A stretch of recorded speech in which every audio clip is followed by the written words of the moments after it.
Without any further ado, let's start with Mr. Frank Reveles. Thank you. I'm going to stand up here, ladies and gentlemen. That's out of respect, and I mean it sincerely. I apologize. I didn't wear a jacket. I'm actually dancing with the stars again this year. I just came from there, and we're dancing a 1940s tune. It's pretty quick, so no disrespect. I rolled up my sleeves. It's a pleasure to be here, ladies and gentlemen. I am Dr. Reveles. I'm the Yuba County Superintendent of Schools. I felt out of transparency and out of respect, I need to be here, so thank you for the invitation. Okay, at this point, nobody is running against me, but you know how they say, and I say with a lot of respect, how to make God laugh, tell him your plans. And so I say with a lot of respect, my life has changed so much dramatically, but it's good to be here, ladies and gentlemen. There's a saying that says that men should be strong, dignified, and formal. Ugly, strong, and dignified. Well, I'm certainly going by way of getting uglier.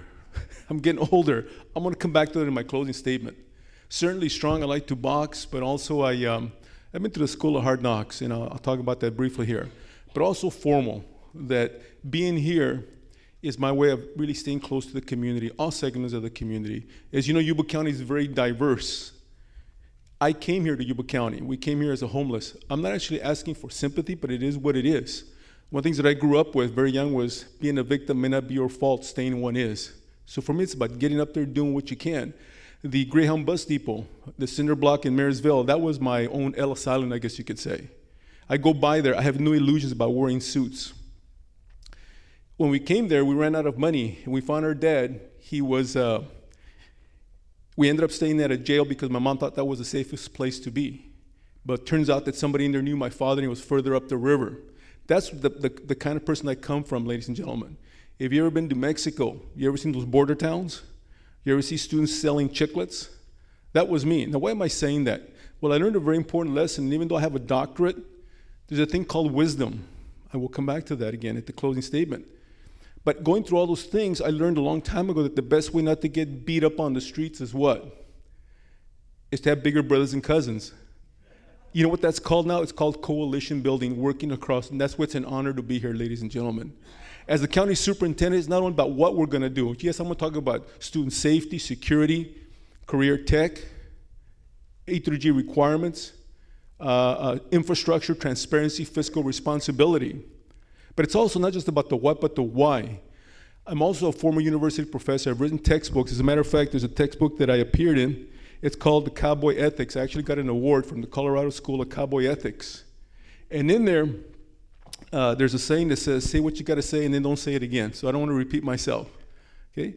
But I'm bringing this up because it's about having a very sincere, transparent approach. And that's why I'm here, ladies and gentlemen, okay? When I talk about not just the what, but the why, part of my research has taken me to the Philippines, to the jungles. I was actually in the jungles. Part of my research was how do people go from surviving to a success? I'm a motivational speaker. I travel throughout the nation. I'm actually in one of the films with Ty Murray. I mean, who Ty Murray is. He's a bull rider. And the gentleman who filmed me, it was in front of students, in front of adults.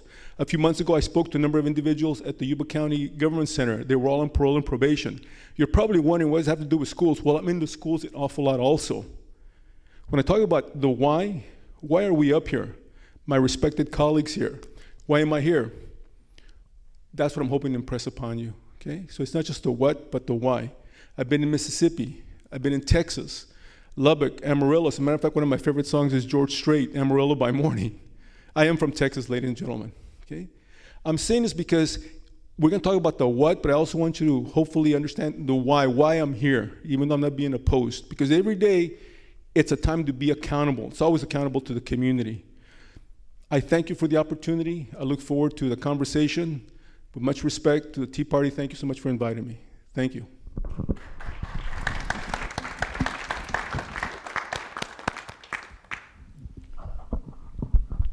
Dr. Dillon. Good evening, everyone. Thank you, Sutter Tea Party, for hosting this event. My journey started when I arrived from India. I was 9 years old, didn't speak English. My parents came to this country because they wanted the best life for their daughters. And in this country, if you are willing to work hard, you can be successful. I'm Dr. Val Dillon, your Sutter County Superintendent of Schools, serving 22,000 students in Sutter County. I have almost 30 years of education experience. Before I became the county superintendent, I was a district superintendent. Before that, I was a principal in Plumas Lake. Before that, assistant principal, teacher, and teacher's aide at Terpoina School in Yuba City. My platform for this election is early literacy, college and career readiness, business community partnerships, and school safety. I started with these 4 things the day I came into this position.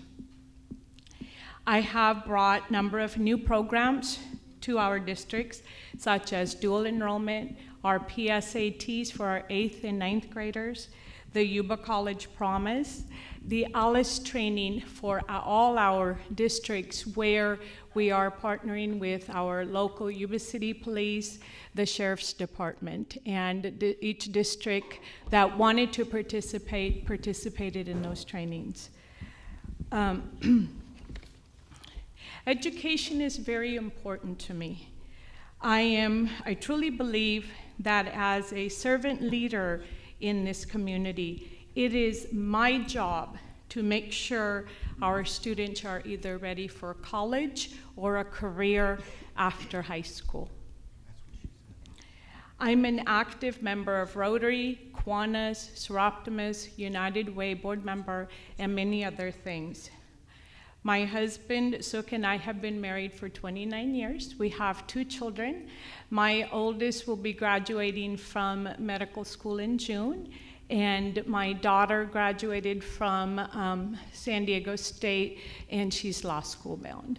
So my slogan is vote Val on your ballot. I would be honored to have your vote on June 5th. Thank you very much.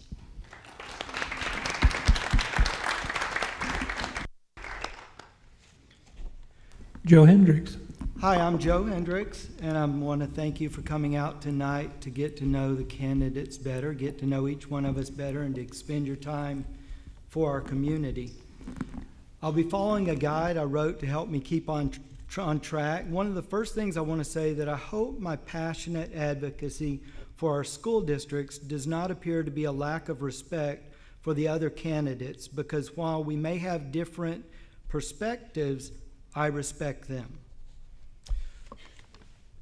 I also want to give special thank you to my wife, Star, my family, and those who have supported our grassroots campaign to make our children and schools a top priority at the county office.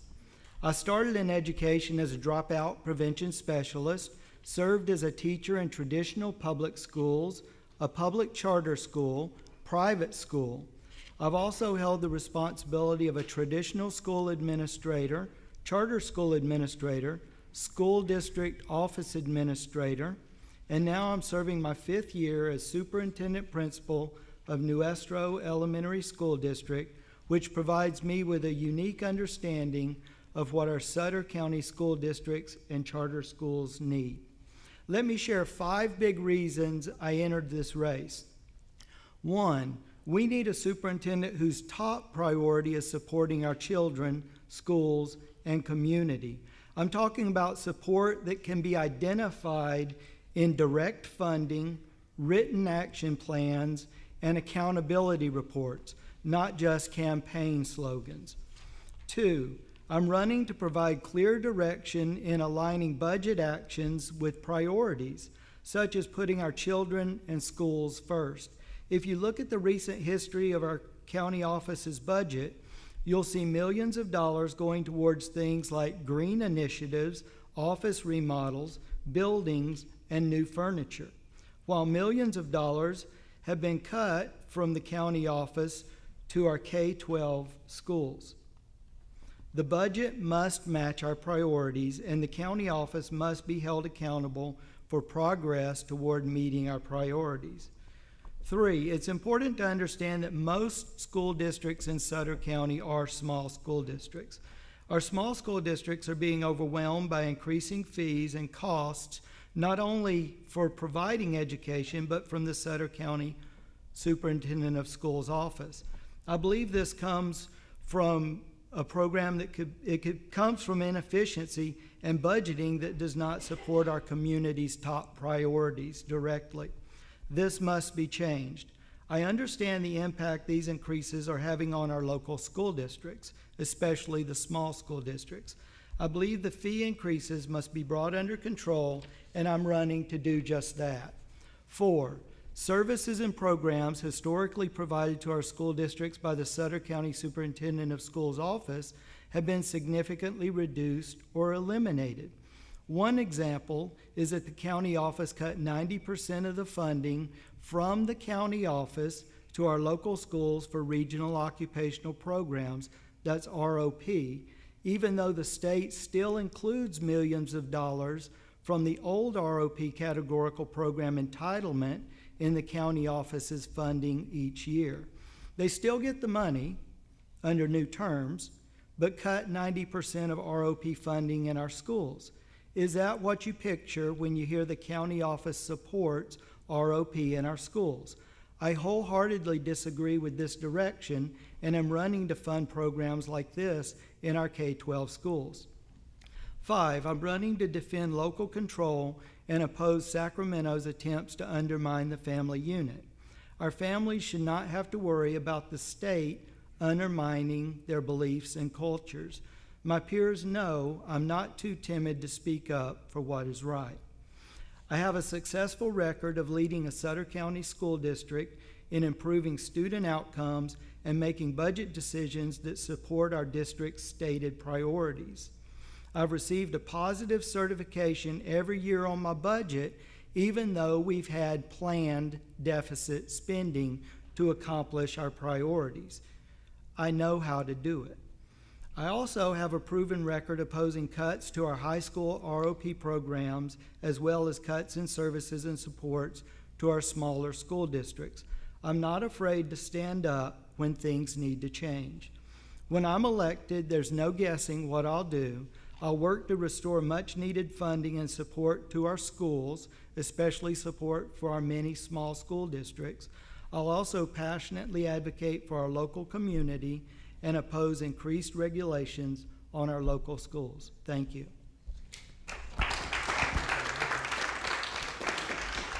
Tom Russer.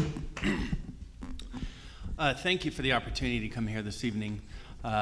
This is great to be able to share a little bit about us, and I could speak on behalf of all of us, and about me. A little bit about my experience. I started off in a small school district in Sutter County, Winship Elementary School District, many, many moons ago. I was a teacher. I became a teaching principal, a principal superintendent of that district. I was involved in the merger and creation of the Winship Robbins School District. I became the superintendent of a two-school school district. At that point, I moved to Yuba City. I worked at Gray Avenue School, AK School, and I had the opportunity to serve as the high school principal at River Valley High School for 8 years. Currently, I work in Marysville at Anna McKinney Middle School. I have 3 priorities that I want to that I've been discussing at all of my meet and greets that I've been attending. One is safety, improved safety for schools. I want to work with the professionals. I want to work with, hopefully we get a new sheriff soon, and really work with the districts and superintendents to make our schools as safe as possible. Second, I want to support the 12 districts and 2 charters, independent charters in Sutter County. They have limited staffs, limited budgets. Not so much Yuba City Unified, but everybody else is, they're a little bit smaller. With Yuba City, I'd like to build partnerships, maximize our resources. And third, my third priority is I would like to assess, evaluate, and strengthen the programs that the county office currently runs. Not limited to any particular program, but we'll just mention a few. special education, technology, restoring career technical education funds for districts. And I would like to say I do have, I've lived here my whole life. I'm 21 years in education. 17 of those have been in leadership positions. And I have a wife, 4 children, and 2 grandchildren. All of my kids went through Sutter County schools. Thank you.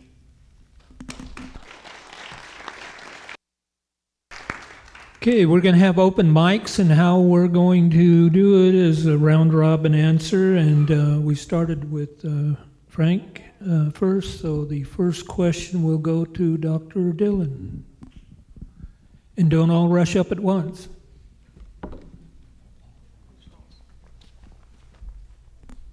Everyone get to answer the question? It'll go through all of them? Okay. That would be preferred, yeah. Thank you. Okay. My name is Kim Turner, and I'm a veteran teacher. I, too, have taught in a few of the districts around here at Anna McKinney at a private school. We homeschooled our kids for quite a while. And I recently left Yuba City Unified, and now I teach in Clusa Unified. At any rate, we're in a conundrum in teaching, and that is my concern. My concern is that Common Core states their career and college readiness, but I'm not seeing the career readiness. And that's really my concern because we have 5 kids ourselves, and we know that probably the college path isn't for all of them, yet we know that gaining soft skills and those hard skills is very valuable, even junior high, high school, before they even get to whatever their trade or their field might be where they would be interested. So I have 2 sentences of facts, because I don't want to waste our time here, that I want to read to you. One is by the U.S. Department of Education, and they report that there will be 68% more job openings in infrastructure-related fields in the next 5 years than there are people training to fill them. That's one. Next is, according to the National Student Clearinghouse, I'm backing up, 3 out of 10 high school grads who go to 4-year public universities haven't earned degrees within 6 years. And at 4-year private colleges, that number is more than 1 in 5. So when I teach middle school, but I formerly taught high school. And it felt to me that the mantra was, go to college, go to college, go to college. Yet the high school that I taught at 2 hours north of here, there were only 12% of our kids who actually went to college that graduated. So that is staggering, and that was almost 20 years ago when I was teaching high school. And so when I see that these are the numbers, and my husband, who is a welder by trade, gets calls every week asking, have you certified more welders, because we need welders? And that's just one field. That's my concern. So my question for you all tonight is, and I heard many of you mention the careers field and ROP and things like that, and I don't know what your responsibilities are or what you would be able to do. I'm not familiar with that, but what would be maybe like the 2 or 3 steps that you would be taking to support that need in our economy, especially in this area? Thank you for that question. One of the biggest ways to bring jobs for our students that are in high school is with business partnerships. We can't do this by ourselves in our silos. So going out to the community, the 2 years that I have been in this position, visiting employers outside Sunsweet, the hospital, trying to build internships, apprenticeships with our unions. For example, you are correct with the welding. So one of the things I'm putting in place is something called dual enrollment, and it is for college and career. And welding is just an example, and it can happen with every other career too. Right now, we have some high schools that have welding classes at the 11th and 12th grade, and they can get a certificate, get a job for $14 to $15 an hour. But with a dual enrollment, if we move those 2 classes that they have in 11th and 12th grade to 9th and 10th grade, and then bring in the Yuba College classes, because they have 2 courses there, that then our students get a certificate where they can make $40 to $45 an hour. It has to be with partnerships, with businesses, with unions. My thing is not building new buildings with money. It's with partnerships that, for example, some of the unions already have, areas where they weld, and so we need to make those partnerships stronger. And going a little bit back to the old ROP model, we had that in place till 2012. Then we have a new funding formula that came into place in 2013. And ROP, like both of the gentlemen said that it went away. It hasn't gone away. The funding formula is different. What has happened in 2013, when, let me back up a little bit. In 2012, money would come to Sutter County. It came in one pot. We were Tri-County ROP Consortium. Money would go to Sutter, Yuba, Colusa, to any of the high schools that taught ROP. Once the new funding formula came, the money didn't come to us. It went to all the districts in California. If you were a high school district, you received that money. And so people that were doing ROP, they didn't get as much money as they were getting before. So a lot of all the county offices at that time decided, okay, districts got the money, districts handle the ROP programs. And in Sutter County, my predecessor put a 5-year plan in place, and this is the last year of that plan, where he was funding all those school districts to provide services. And this is the last year where that money is going away. So how do we partner with districts? Because at the end of the day, Sutter County, we don't have any of our own kids. We serve the districts. And last Friday, I met with 3 out of the 4 high school superintendents. We came up with a list of what they need from the county. They understand the funding formula has changed. They understand where they're at. What they want, again, is partnership with businesses. They want students to have internships. They want us to provide guest speakers for 7th and 8th grade so we can start having those conversations earlier. So I agree with you, especially in this community, we need the careers part, but it has to make good livelihood for our students that are going into it. Thank you. Try and hold our answers to 2 minutes, please. We'll get through more questions. Sorry. Is this on? Yes. Okay, so the partnerships are important. The dual enrollment is actually an agreement between the districts and the college. It's not the county office providing the dual enrollment. It's the districts. The districts are providing the teaching. If they get 15 students, the college may reimburse them some funding, but the high schools pay for dual enrollment unless they get the reimbursement from the colleges. The high schools need money to fund the programs. So before I forget, I want to go to the idea that the money went away, and you don't have to take my word for this.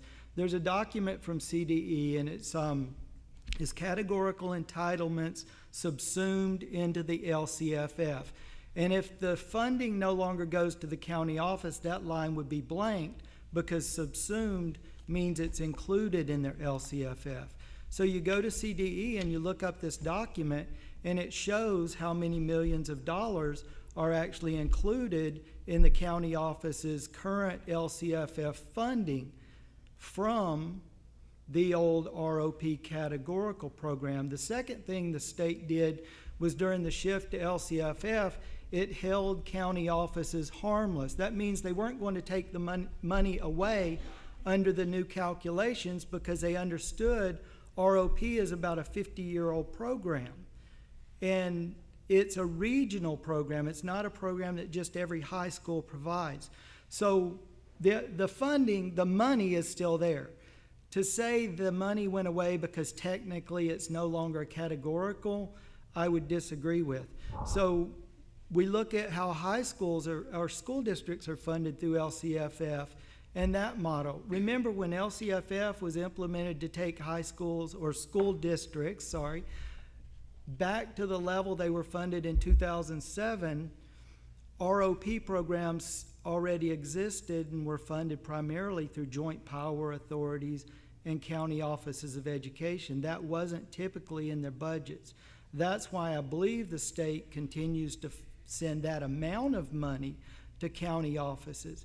So to say the money's gone, I would disagree, but you can look it up on CD's website yourself.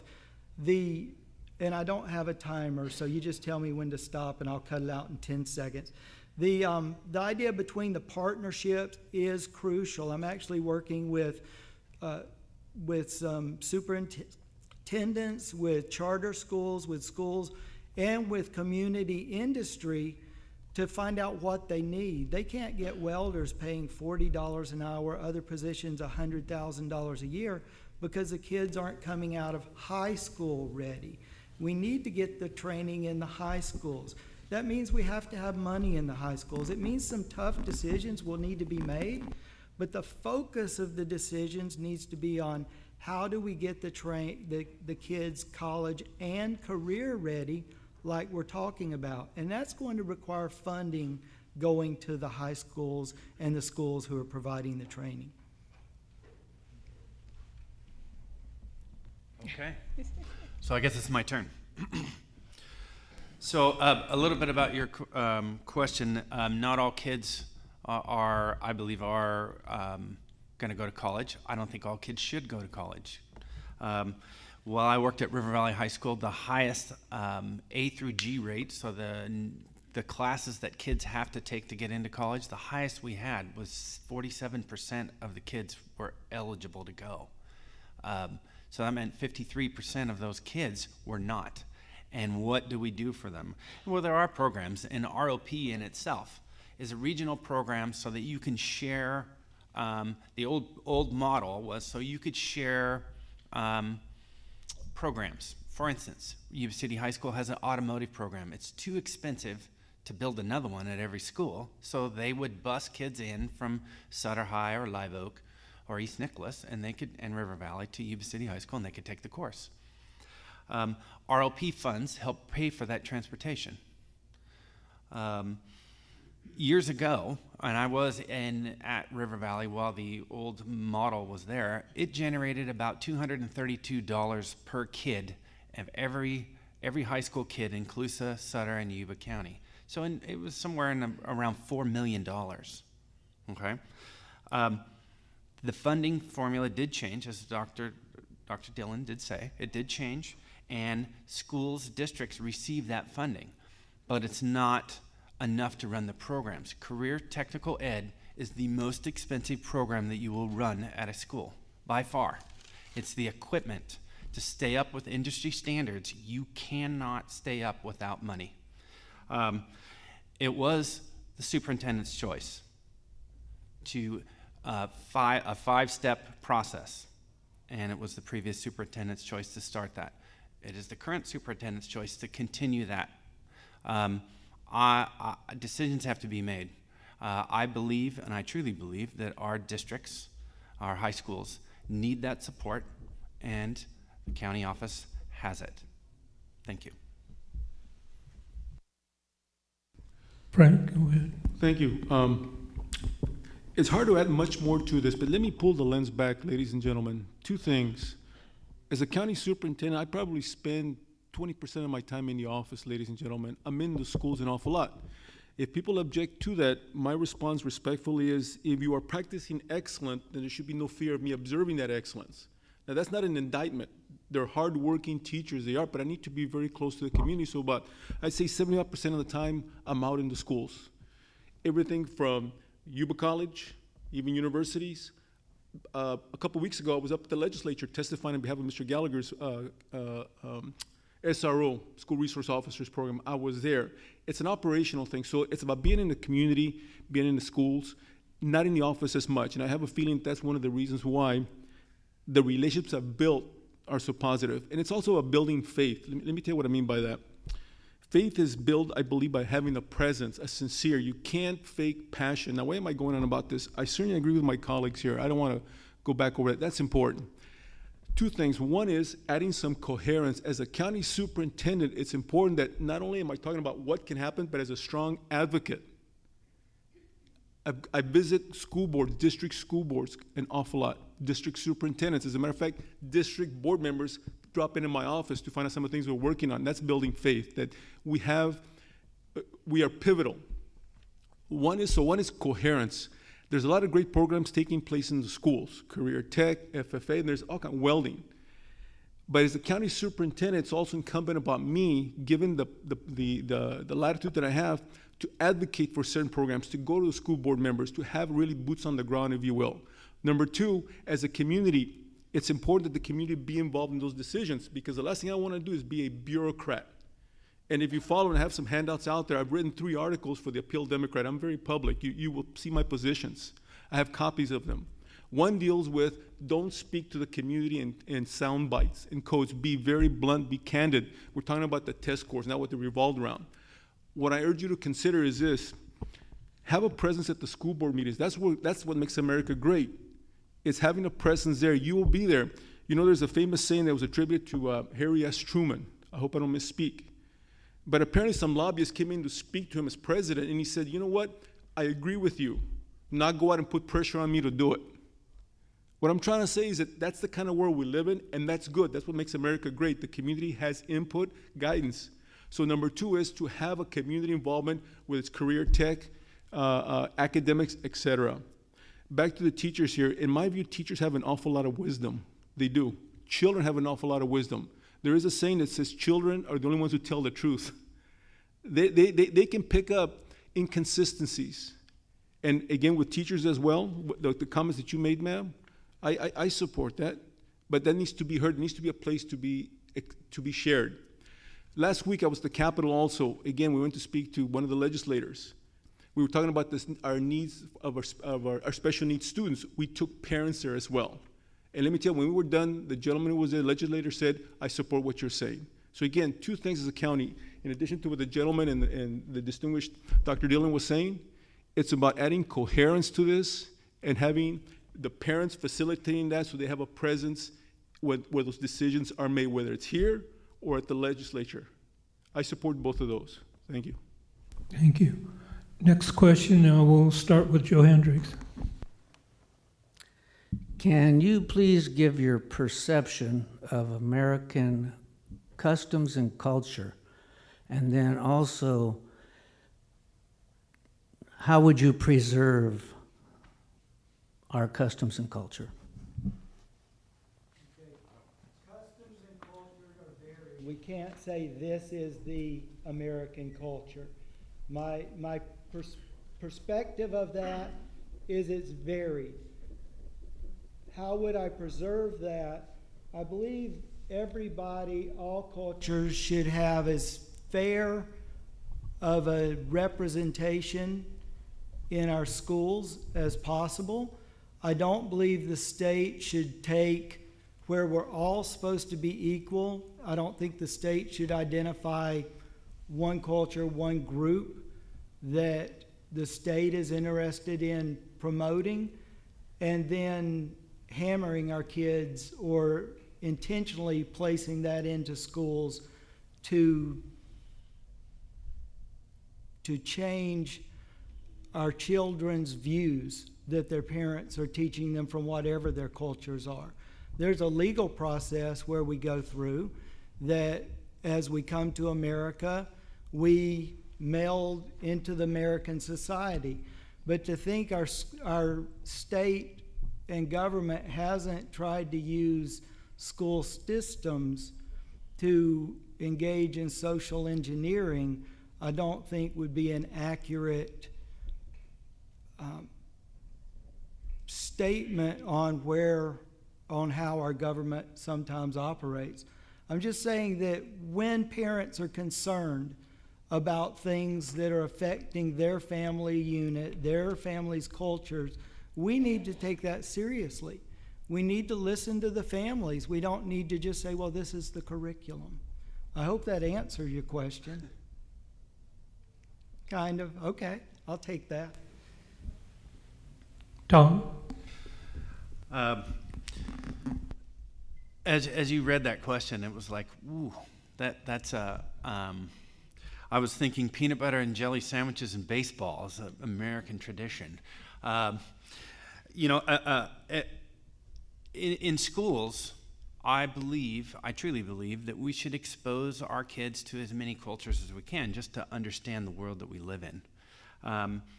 There are some very unique cultures that we have here in this community, and there are a lot of opportunities for kids to express that. When I was at River Valley High School, we had a culture day, and it was great. You got to learn about all kinds of different ways that people do things, the way that they, foods that they eat, activities that they do, and it was really, really a neat event. I think that could be, or should be at as many schools that we can, because those kids, each different kid or every different cultures go to our schools. We have to try to include them as much as we can. Again, I don't know if I answered your question, so I'll stop. Frank?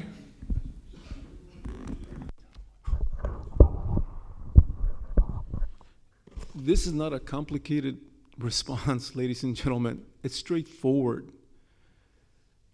American culture, really, let's talk about American core values. They're based on the Bill of Rights, they're based on the Constitution, they're based on our faith, ladies and gentlemen. You know this.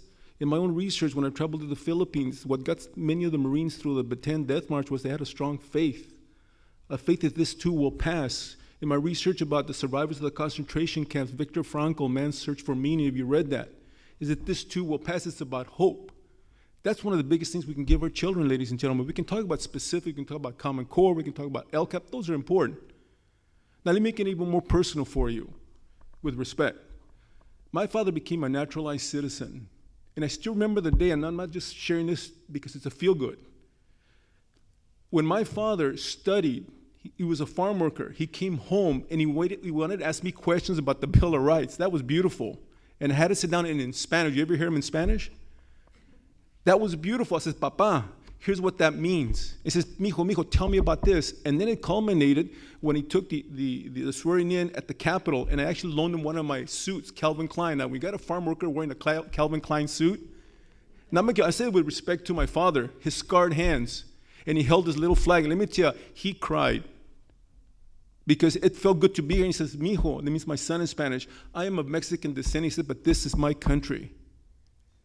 Last week I was over, I'm an honorary base commander with Colonel Clemens, Colonel Clark, Colonel Broadwell. And when I'm sitting as an honorary base commander and I'm seeing the Raptor flying through, we gotta defend our democracy, ladies and gentlemen. What I'm trying to say is their core values are not complicated, they're basic, and this is precisely the time that our children, our community needs this, because I think the American people wanna believe in something that's sincere and it's pure and it's based on faith, ladies and gentlemen. Every morning I say this respectfully, I say my prayers because things could change.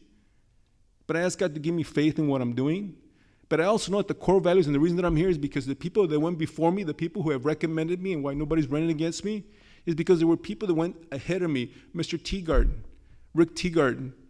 Everywhere I go, and there are other individuals like that, the core values of American are translated through him about character, about trust, about faith, about respect, and about family. I'm going to stop right there. I'm going to keep going. Thank you, ladies and gentlemen.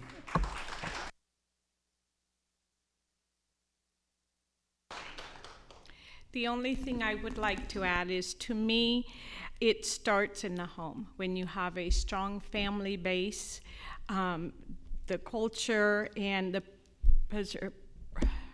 preserving starts at home. And then our school education system, our community, we carry it through that, but strong base at home.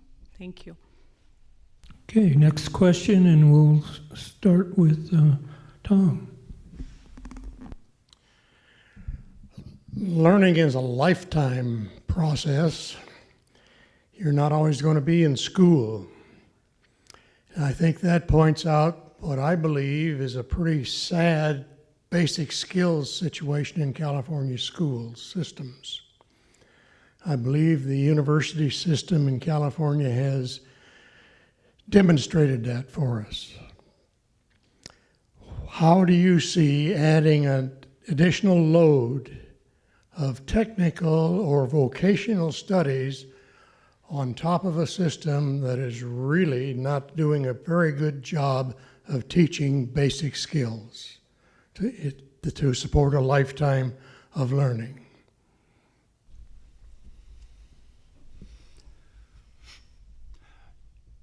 You know, there's a lot of ways to look at how our system has become. To be honest, I think for more than a generation, we have taught kids that A, B, C, or D is the way we take a test and the way we should answer. As you take the two outlier answers, pull them out, and you choose which one is best. And if you still can't do that, you choose C, because that's the most commonly used answer. Kids have not learned process. They have not learned how to really understand the material. I think there's a couple of things with that. One, there are two parts at the county office.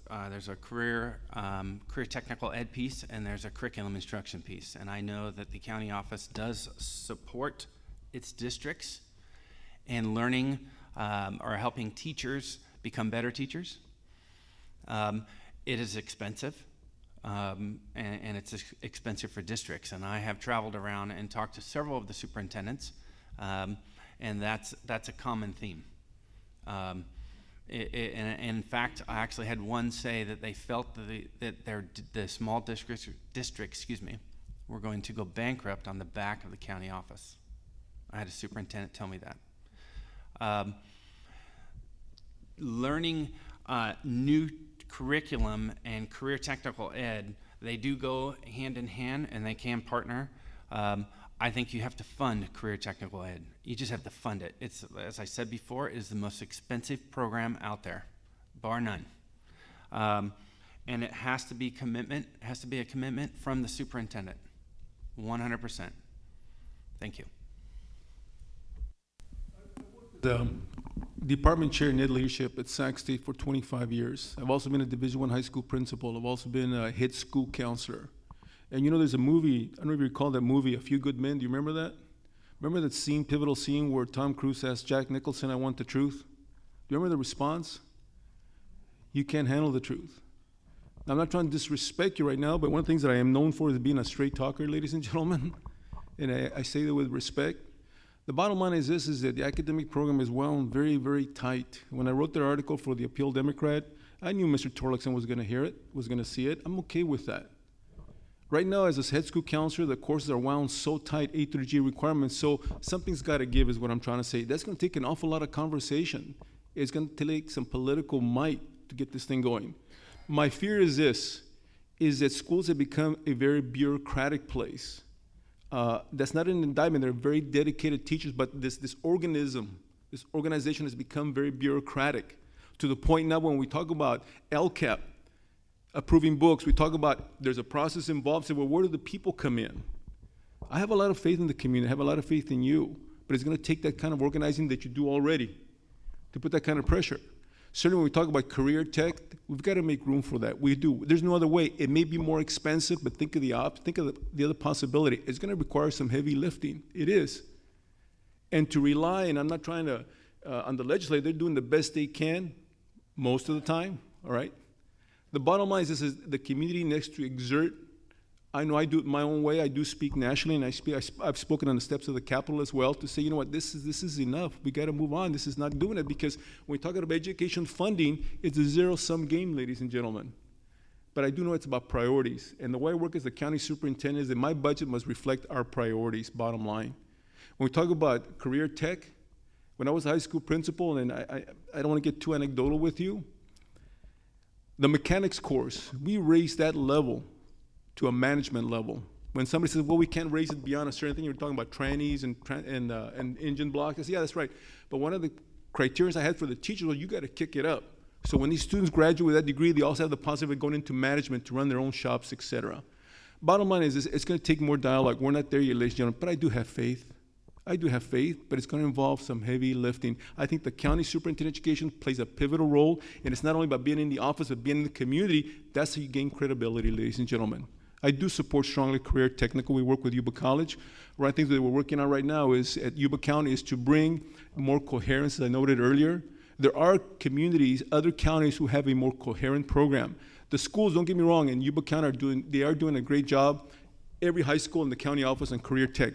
I'm saying we need an organization to it, because through organization, you get advocacy. I'm going to stop right there, but it's going to require heavy lifting, but I do have faith, and it's going to involve the community, ladies and gentlemen, working with all the district superintendents and your representatives. Thank you. I agree with a lot of that, but one of the things that I see with vocational technical education is even finding the right teachers. Sometimes we have teachers that have been in the programs, teaching this is the way we do small engines.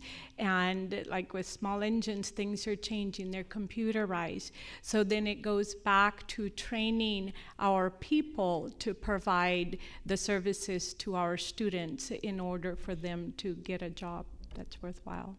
Thank you. If I understood the question correctly, it's about adding this occupational training on top of an education that's jam-packed and kids are leaving school unprepared already.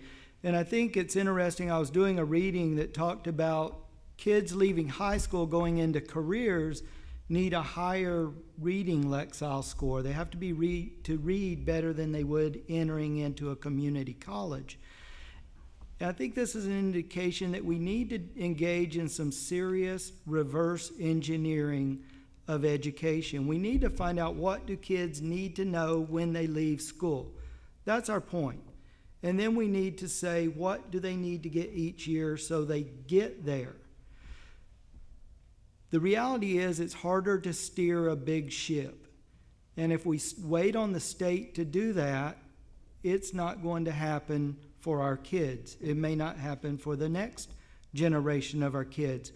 I believe what the county superintendent of schools can do is develop collaboratives where we support our local small school districts in engaging, and not just the small school districts, bring in the college and our industry providers and say, what do the kids need?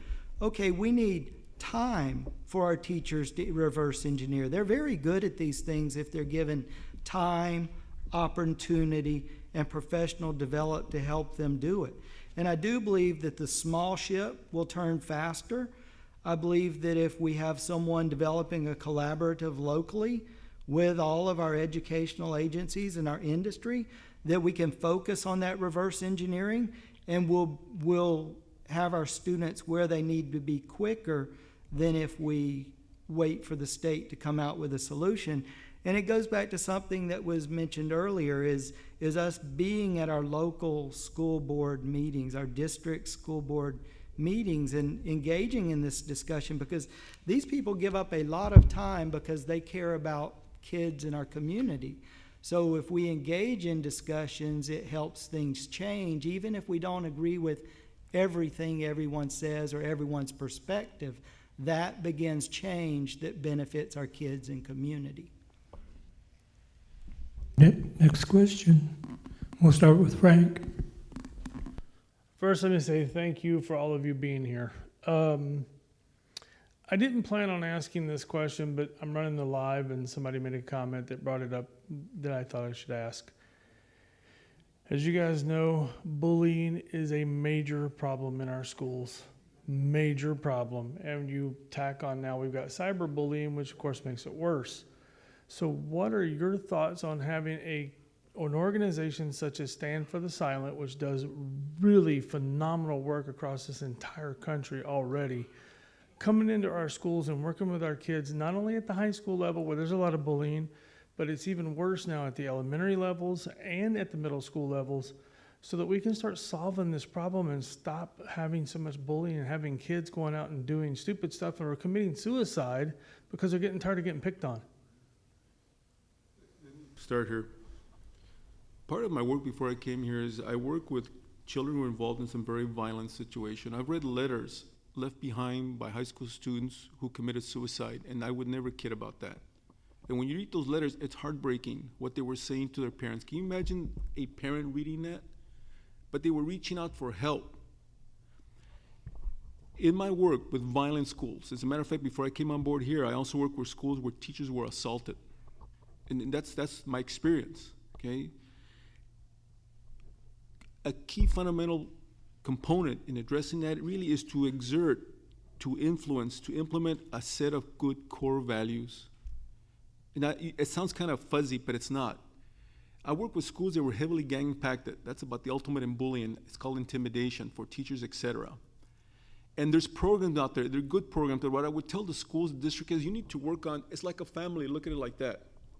If you have a good set of core values, operational values, we would treat each other with respect, we respect each other's property, we will report a wrong to someone. Core values, even getting around the flag and saying the Pledge of Allegiance every morning. Those are fundamental things that really help a student's social and emotional development. And there's some standards that are gonna come out. But I don't wanna make this bureaucratic. It's a core issue, social emotional learning. We may be talking about algebra and calculus. One of the things I share with the schools is there a homeroom where the students can connect? And say you're talking about cyberbullying, et cetera. There's a lot of technology, we look into that. Maybe when we come back, I wanna speak to student safety because it's tied to that as well. But again, it's about a set of core values at a school that are observed on a daily basis and the students understand what that means in real life. Here's why. Because when students practice these behaviors and they see that the adults believe in these behaviors, guess what? Their faith goes in. Students do not get security from each other, they get it from the adults in that institution. And those adults have to be able to share their core values about treating each other, about respect. And it starts when you're young. You know, there was a family, and I apologize, there was a family that the mother, her 3 sons went on to college, true story, became engineers, doctors. She never had an education. And when we asked her as a researcher, how did you do this? She cleaned houses. She said, you know what, by drinking coffee. I'm not making this up. What do you mean by drinking coffee?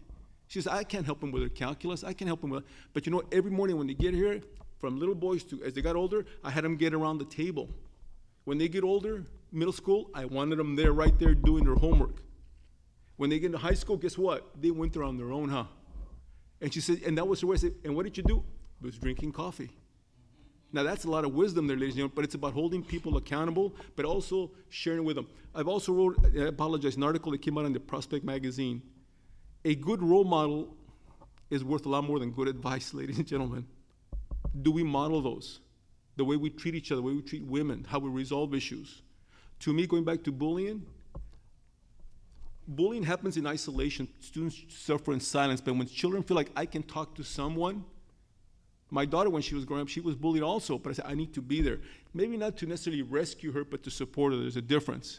So back to bullying, there's also got to be avenues for students to express that. It's a safe place, but they have faith that the adults will act on those. I'll stop right there. Thank you. We are partners with Stand for Silent at Sutter County. So Susie Couchy, and we've done a lot of work where she has come to our meetings so that she can go into different schools and where they are building partnerships and where they are teaching kids all these skills that they need, you know, when somebody's being bullied, how to stop that. But if somebody's, you know, not stopping that, what do you do in those cases? So a lot of skills there, but I still go back to it's the values that you have in your home, and if there are issues, then we need to have mental health in early ages so that we build a strong family base in order to help these students. We exist in the community, and we're part of the community, and these organizations are part of us. We're all family. And it's my view that we need to engage in relationships with people who are passionate about these kind of things. We've had them come out to our school. When they came out, it was interesting. They said, well, you're kind of ready for the next step in this from the presentation that they were doing. And we worked with Sutter Yuba Mental Health to come out and as part of our community family, take care of our kids and make sure our kids are getting the things they need.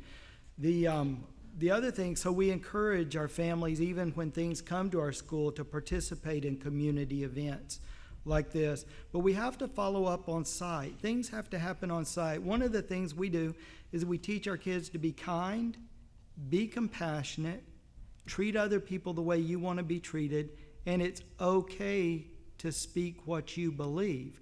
Now, it gets messy. Even as adults, we may not speak what we believe kindly and compassionately all the time, right?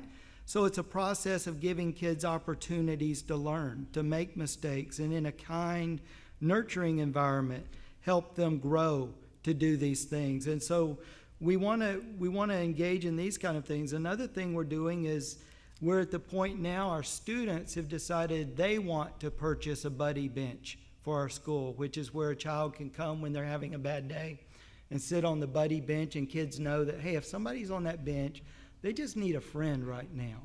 And it could be, like you said, an adult that comes over. We all do this together as a family. And what we found out is United Way, at the same time we had just collected enough money to get the bench, United Way came out and said, we have a scholarship for buddy benches. And so we are going to get those, and our kids are going to go to another school and make a deal out of presenting them with a buddy bench. And it's a community, and it's something that we do need to address. We can't turn a blind eye to these things. These things exist, but we do handle them as a community and as a family. I was actually the principal at River Valley when the situation happened with Susie Couchy's daughter that created Stand for the Silent. I will say, as Dr. Reveles said, they are in isolation, and it's very difficult to identify. The hardest thing, in my opinion, to control is this right here. The kids, you can't control it. And I truly believe that districts potentially help from the county office need to educate parents on watching what your kids do. So often, and I can even use in my own experience, my grandson got a little iPod, and it was about 3 days later we realized he had access to everything on the internet. He was 11 years old, and that ended it right there. Our kids, they need to be educated on what the dangers are and what problems are. Parents need to be checking their kids. We need to educate our parents. It is family values, and there is a lot that needs to be done. Thank you. Okay, next question, and we'll start with Dr. Dillon. I have a question for you. I want to get your thoughts on I see things differently than a lot of the people here do. But anyway, I worked for a school district for 36 years, and you talk about bullying, kids being bullies and picking on others. A lot of it is because of the school teachers and the administrators. And by this I mean, why don't the teachers teach school? Why do they talk politics? I walked into a classroom one day, 8th grade room, and there was a poster on the bulletin board, and it said, "I'd rather be red than dead." Well, I feel I'd rather be dead than red. How come the superintendent of the schools, the principals of the schools can't tell these school teachers, you teach the 3 R's, teach civics. Everybody in the world wants to come to this country because what we made of it. People died. Our forefathers died, sacrificed. Yet our school teachers have to bring their political views into the colleges. The conservative kids can't even hardly speak anymore. Why can't we get some kind of a rule?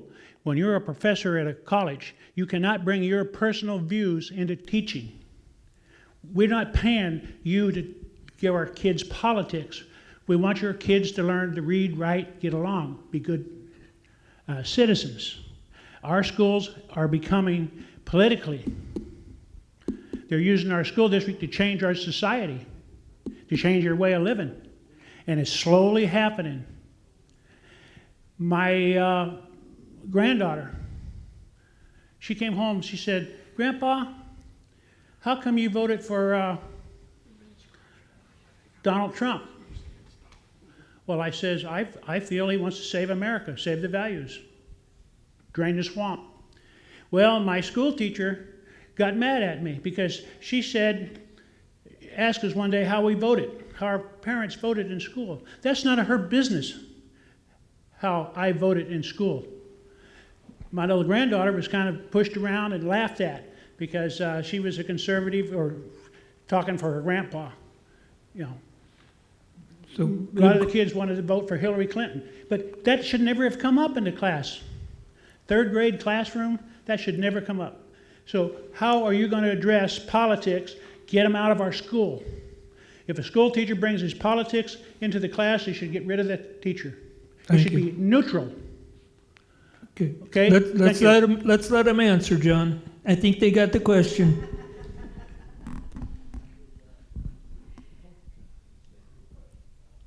Well, with that question, what I would like to say, that should not be happening in class, especially with our local control funding formula.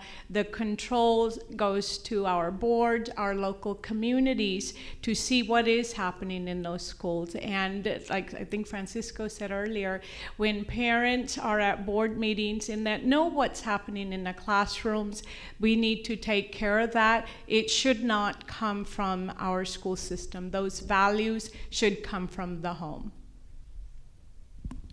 So I agree, it should not be happening. I also would like to say in my experience, that's not the norm I see in our classrooms. And it should not happen. It does happen. I'm not going to say that it doesn't. What gets me is if it happens on my watch, I have to live with that. I have to go home and go to sleep and live with that's happening on my watch. And what we have to do is get very involved in bargaining agreements, and I won't talk to colleges, but there are certain bargaining agreements, there are certain special interest groups that will make you pay if you stand up for the kids or if you try to limit some of these things. And as a leader, you have to be willing to stand up. You have to be willing to put your name and your reputation on the line to do what you believe and you understand is right. And the more people who do that and are able to do it successfully, then these instances where it does happen may start to reverse and see it less and less.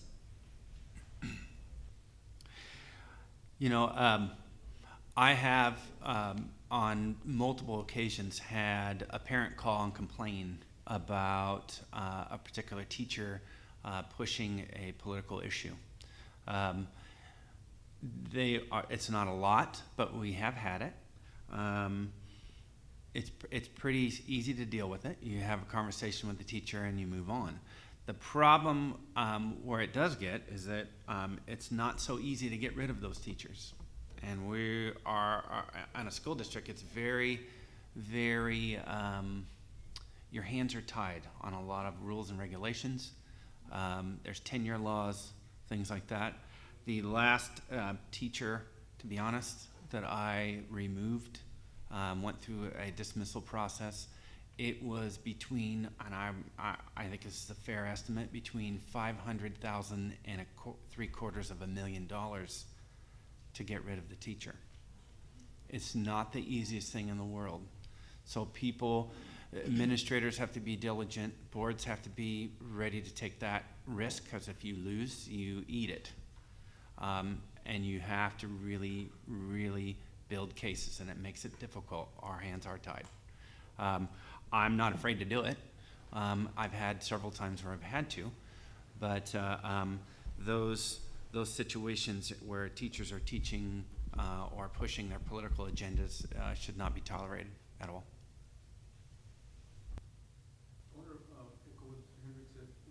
Happens on my watch, ladies and gentlemen. It does. It is what it is. And I still recall when I was a principal in Salinas, when a teacher wanted to put was emphasizing brown power. Now think about that. And I said no. And people accuse me of selling out. I'm Latino, duh, all right? And I mean that with respect to my community. But the fact is, that's not allowed because there was another young lady who was Caucasian. She said, well, if you do brown power, I want to put white power. You see where this is going? There's got to be a consistency because also if there's intolerance for political views, as you've described it, that cuts in a lot of different ways, ladies and gentlemen. It creates it's beyond a single issue. It's bigger than that. Just the other day, and I mean this without getting specifics, you'll understand why, there was a teacher who I met with my human resource director, and you'll understand why I cannot get into names, but at this point, there were a lot of reasons why we could not release this individual, but they had nothing to do with performance. My response to my HR was that we need to remove this teacher right now. We can deal with the other issues, but right now there's got to be a clear statement, and the teacher was removed. Now, it can get more complicated, but think about it. We're talking about our children, ladies and gentlemen. I mean, that's our priority. Many of these decisions have come down legislatively, let's be candid here, about removing teachers. That was a negotiated, I mean, there's not a time to go into it. That was a negotiated arrangements about releasing teachers, and we don't have time to go into that. But I will say this, when they surveyed principals, who do you think they feared the most? What the district office thought about them. Now think about that. What they really should be fearing, if we want to go down that path, is who? It's the community. There are times when I get calls from district board members who, in a way, diplomatically, I have to say, no, wait a minute, remember, the superintendent works for you, not the other way around. And this is not a put down on my superintendents. I respect them tremendously, my board members. But I'm saying, do you see what happens here? There's a drift. And I'm saying, the teachers, the principals, if they fear, they should fear that the community is not being listened to, bottom line. And if it becomes fearing the superintendent, and don't get me wrong, I'm realistic. I think that's misplaced. Now, I also have a lot of faith. I have a lot of hope. Right now, we're dealing with an awful lot of issues. We talked about bullying. We're talking about teacher tenure, probably. We're talking about teacher performance. We're in the middle of it now, ladies and gentlemen. I said before, we're in a perfect storm, and I think that's good because we're questioning an awful lot of things. That's why we're here. That's why I'm here also. And that's why, like I said, people call me that I'm a straight talker. I am. I'm at that point in my life where I have to go the shortest distance between 2 points. Can you relate to that? I don't have time to do this kind of a thing. And I'm not being naive, ladies and gentlemen, because ultimately it's the teachers and the staff that are going to hold me accountable. Do they have faith in what I'm doing? I'm going to stop right there. Thank you. Thank you. Next question, and we'll start with Joe. I want to thank you for taking the time to attend our little forum here, and it's very enlightening, some of the questions that's been asked. My concern is career technical training. Only 38% of our Sutter and Yuba County people graduate from go on to college, the graduates. And only 50% of those graduate from college, with most of them coming out of a 2-year degree. The biggest thing I see is not preparing our youth to work in a semi-technical society, and they're coming out semi to unskilled, and they have no basis to get any kind of a job. I've ran in these discussions with different people. We found many businesses want to set up training programs with Yuba College, and Yuba College turns them down because they're not 4-year degrees. I know personally of 2 automotive programs that were moved to Butte College because of that. Now we know that the entire industry is changing. It's rapidly evolving. By 2020, we're going to have half the cars on the road are going to be electrics. We can't get enough electricians. Why can't we set up some kind of a training program with the people here that have the businesses to help these people learn a skill or give them a basis of understanding where they can go on from there? We can't depend on Yuba College to provide this because they have the same funding restrictions you do. And my question is it possible to set up something, working with the local businesses to have in-house training programs, like intern programs? It's costly, I understand that, but technology is changing and it's getting expensive too. Okay, thank you, Joe. So I believe you are exactly right. Just within the last few days, I've talked to company that prepares linemen to take jobs with the power company and the phone companies. I talked to him about working on an internship program. He can help kids get into those positions. And they are clamoring for internships, for kids to come out that they can take from a certain point and have them become highly skilled workers making very good wages. I think you hit the nail on the head on why I'm saying we need to get more money back into our schools to get these kids ready for internship programs so they're not getting out of school and then getting into a career education program to get into an internship and to move on from there. It's going to take tough decisions with the budget. The budget's going to have to be aligned with it. And some people may say, well, why, Joe, why are you talking about this ROP money? The county superintendent of schools has control over that. We don't have control over everything.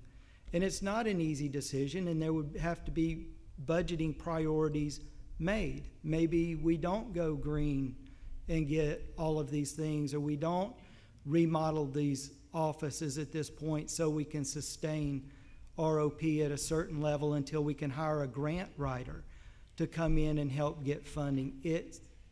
The solution takes funding. It takes collaboration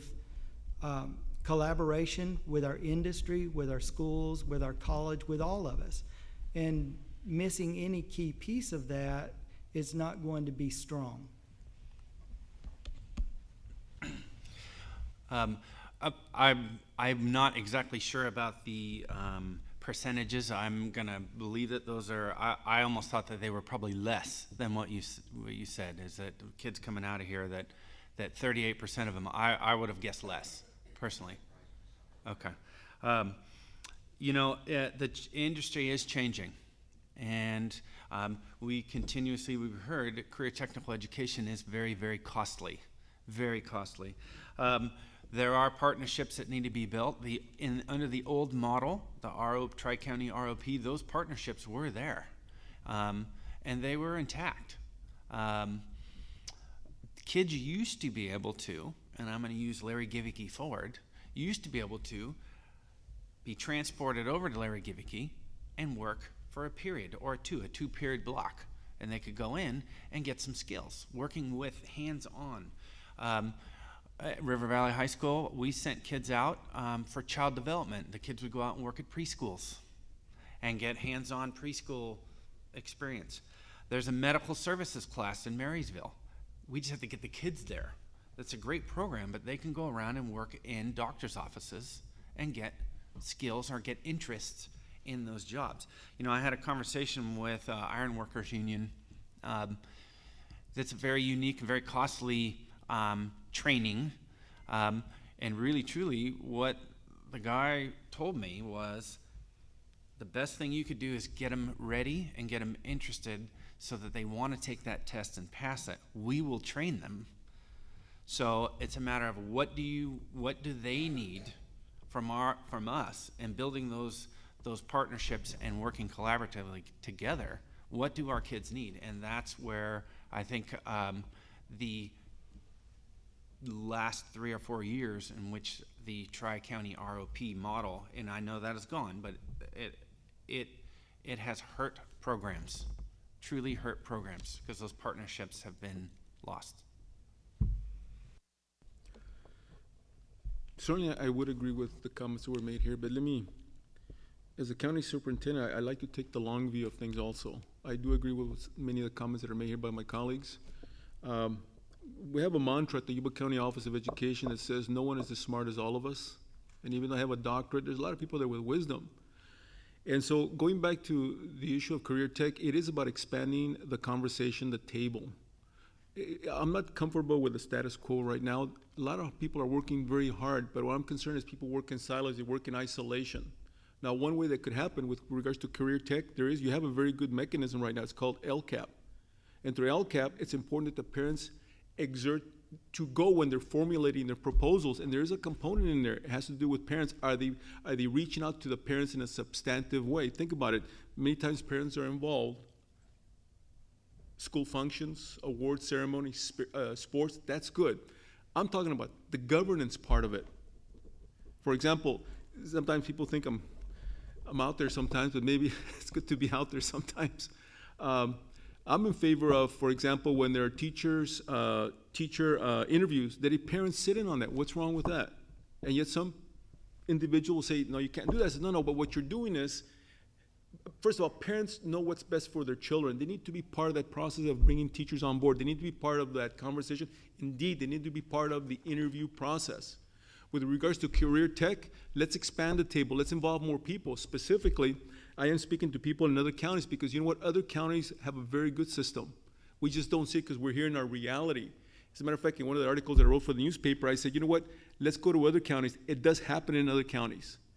Let's go over it. Let's see it, because when you have parents that go out there, you have teachers, they're going to come back more empowered. And guess what they're going to do? They're going to say, let's hold people more accountable here. And you know where that's going to translate? And I mean this in a good way. Pressure on boards. It's about changing the agenda, and it's going to create pressure on superintendents, bottom line. So I'm talking about where the levers are at, and it's about expanding the conversation and involving the employers in as part of the conversation. I can't tell you how many times when I talk to employers, you say, you know, Dr. Reveles, I've got this great program, but nobody's contacted me. I won't say specifically, but there's a gentleman that lives up in Loma Rica where I live. I've been there for about 25 years.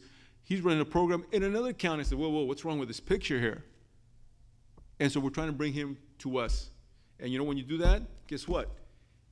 Well, like I told a group of administrators, I did a presentation, and I said to them, how many of you say my kids? How many of you think raised their hand? They all did. You know what I said to them? I said, be careful, because they may give them to you. They don't belong to you, they belong to all of us. And everybody's part of the agenda. I'm not trying to say the principals are irresponsible. That's not what I'm trying to say. But we have to expand that level of responsibility. They belong to all of us, and we all have a stake in that. Thank you. Like I said before, I've been in this position for almost 2 years. One of my biggest thing is giving our students livelihood, and that is with business partnerships. Because if our students are going to graduate from high school and want a career, what are we doing for those students? So I have brought people to the table. I, met with our 228 union operation engineers, trying to build partnerships to where our students can do internships during the school year, and get some experience that way. I do agree with Dr. Reveles with the LCAP too. As a local community, you folks, parents, get to say how they want to spend that money. If we feel this strong as a community that we want our children to have a career after school, go to those meetings, be the stakeholders that, tell the school districts what needs to be done in this community. Thank you. Thank you. Next question, please. Hello, my name is Elizabeth Cortez de Menendez, and I have 4 kids in Sutter County, 3 in high school right now. 1 will be taking advantage of the Yuba College free year next year. And so my question is in regards to special education. I have a student, a daughter. She has dyslexia, and I've been trying for over a year to find a school for her here in this county, because the Super K-8 model doesn't work for her. I've called every small district in this county, and right when we thought we had a chance, she was declined entry because of her disability. And I was encouraged to homeschool her. As a mother, wife, community volunteer, that was nearly impossible. I put her in a different school, and she failed miserably because the teachers sometimes don't know what these disabilities look like in students in the classroom. They have no clue of current laws or what these kids need. And a lot of the administrators supervising those programs have never taught special education. And so I had to change jobs. And I am now homeschooling my daughter at home. And she is doing great. But I shouldn't have to do that, and other parents shouldn't have to be put in that position. There are hundreds and hundreds of students with special education needs being homeschooled because they have no place to go. So my question is, as superintendent, how are you going to help these students find a school that meets their academic needs? Her current school of residence didn't work for her, and the Super K-8s are not going to work for her. She has nowhere to go next year. So I want to know, what are you as superintendent going to do to help children like mine who deserve to have an education and have friends and go to school? Tom? First of all, I'd like to say, I'm very sorry about your experience. That is not the most pleasant thing. Something that just to raise a flag, and I'm shocked that your daughter was denied because of her disability. Generally, that's not a reason for denial, and I think that conversations probably need to be had on accepting interdistrict agreements to make sure that that's appropriate.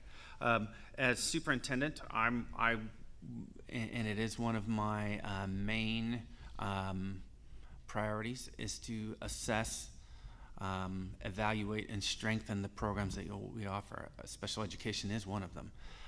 If we need to train our teachers on how to deal with certain situations or certain disabilities that we're lacking, I'm all for staff development. I'm all for putting whatever amount of money needs to go forward, because that's what the priority is. It's what's best for kids. And programs that directly impact kids have to be the priority of the county superintendent. Again, I'm sorry that you've gone through that, but I'm glad that there is some success, at least right now. Thank you. I apologize. Your last name, ma'am? It's Cortez de Menendez. My husband is Menendez. Okay. Ms. Cortez de Menendez. Let me be very candid with you. Right now, you've probably heard everything, and you're tired. It's your daughter. What's next? What I've done in the past here in Yuba County and other places, when it gets to that point, it becomes very insulting to the parent. You show up, you go through the process, and what I advocated for, and it was successful, I said, you need legal representation now. And she, well, I won't get specific here. Needless to say, she went to the board meeting. People talked about it. What are we gonna do? Ultimately is, when you show up with an attorney, she won her case and her daughter was accepted. But that's just the beginning. Now you're talking about what kind of services they're gonna get. But again, I'm very strong on accountability, not to be adversarial, but as a parent, I don't know if anybody suggested to you, or the superintendent, let's go the next step. Here's some legal remedies also. Some of the biggest cases, when somebody said, I'm thinking of a case in Sonoma where the superintendent said, and the principal and everybody says, this is against board policy. Policy is like a law. It's meant to be contested. That's why we have the courts. Nobody has the keeper of the policy. They fought it. It went all the way up to the state, and it became a law that you couldn't do these things to a child. But it took a parent seeking legal remedy. Now I'm keeping it real, I guess. And so for you to hear that over and over, like I said, that's why I said it was probably sounding disrespectful and insulting. I'm not indicting the principals because I don't know what the cases are. But I'm saying, as a county superintendent, you have to give hope to parents. Okay, if you run up against the roadblock here, here's some other remedies. Okay? The other point is this: as the county superintendent, what we've done is we've had some properties and I sold them. They're sitting there. Others, we repurposed them. And what do we do with the money? We've developed the first, and this is a collaboration with Dr. Dillon. The Yuba County offices, we took that money and we built one of the first of a kind at Yuba College for our special needs students. They're older adolescent, okay? Because I heard so many heartbreaking stories of students that when they get to a certain age, some of them were wandering the mall. I mean, who would want your son or daughter to do that? They want to have a livelihood. And what that did also is, I think it pointed and it led, it showed the direction of the county office that, no, we're not going to just do status quo. What else can we do to move it forward? And so now we're going to open up that center, and I feel really good about that in collaboration with Dr. Belgender here. Okay? But it's that kind of thinking. So one is legal remedies. I mean, that's the beautiful thing about in this country, that you know what, there's always a remedy. but it's about holding people accountable. And again, I do feel for you because at one of the sites where I'm at, I happen to be at one of our schools, our special needs students, and I have a niece that's in there in one of the schools, in one of the classrooms. It's personal. It's always been personal, ladies and gentlemen, as a county superintendent. This is not just a job for me. When they brought me on board as a county superintendent, I said, it's personal. It really is. Thank you.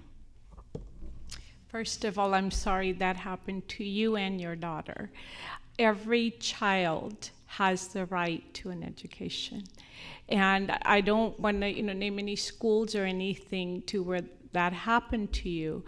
With Sutter County, we really take care of the severe needs children. And like if your daughter had to be recommended to our program to be part of that. And I don't remember, doing that or seeing that. But with our schools, we need to have a better understanding, because right now what's happening in California is our general population is going down and our special population is going up.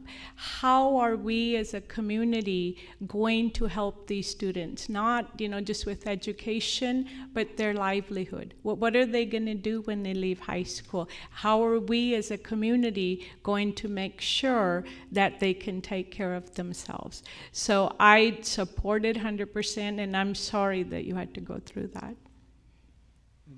What you described shouldn't be happening. And I believe that would trigger a conversation with SELPA. And if you would like to go in the morning with me, or whenever you could make a meeting, I'd be happy to meet with you and the Sutter County SELPA Director, Elizabeth. I think that would be a good first step. I'd also like to say there's an organization in our community called Family Soup, and they're passionate about advocating for families who are having difficulties in the area of special education services. And I've actually been able to sit with the director, or she actually made it on the phone, and I sat in the IEP for another organization, and we were able to help the parents and the school district have a good conversation that ended up with services that a year later, it seems the parents are satisfied with what's happening now. So I think that would be a good step in that. And I also would like to say, it sounds like you're in Sutter County. So I am happy to meet with you afterwards and meet with you with Family Soup as well. Those are a couple areas I would look at.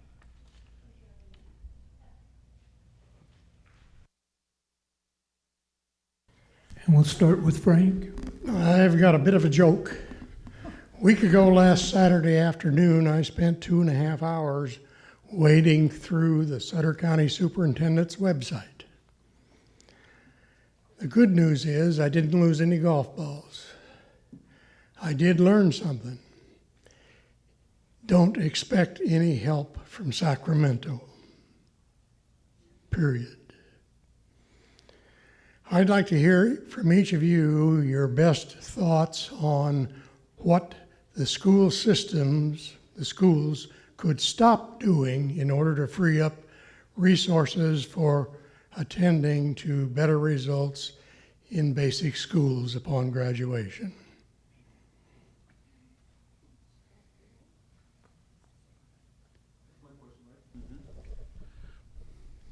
I think number one, I could give you some suggestions, and I may, but it's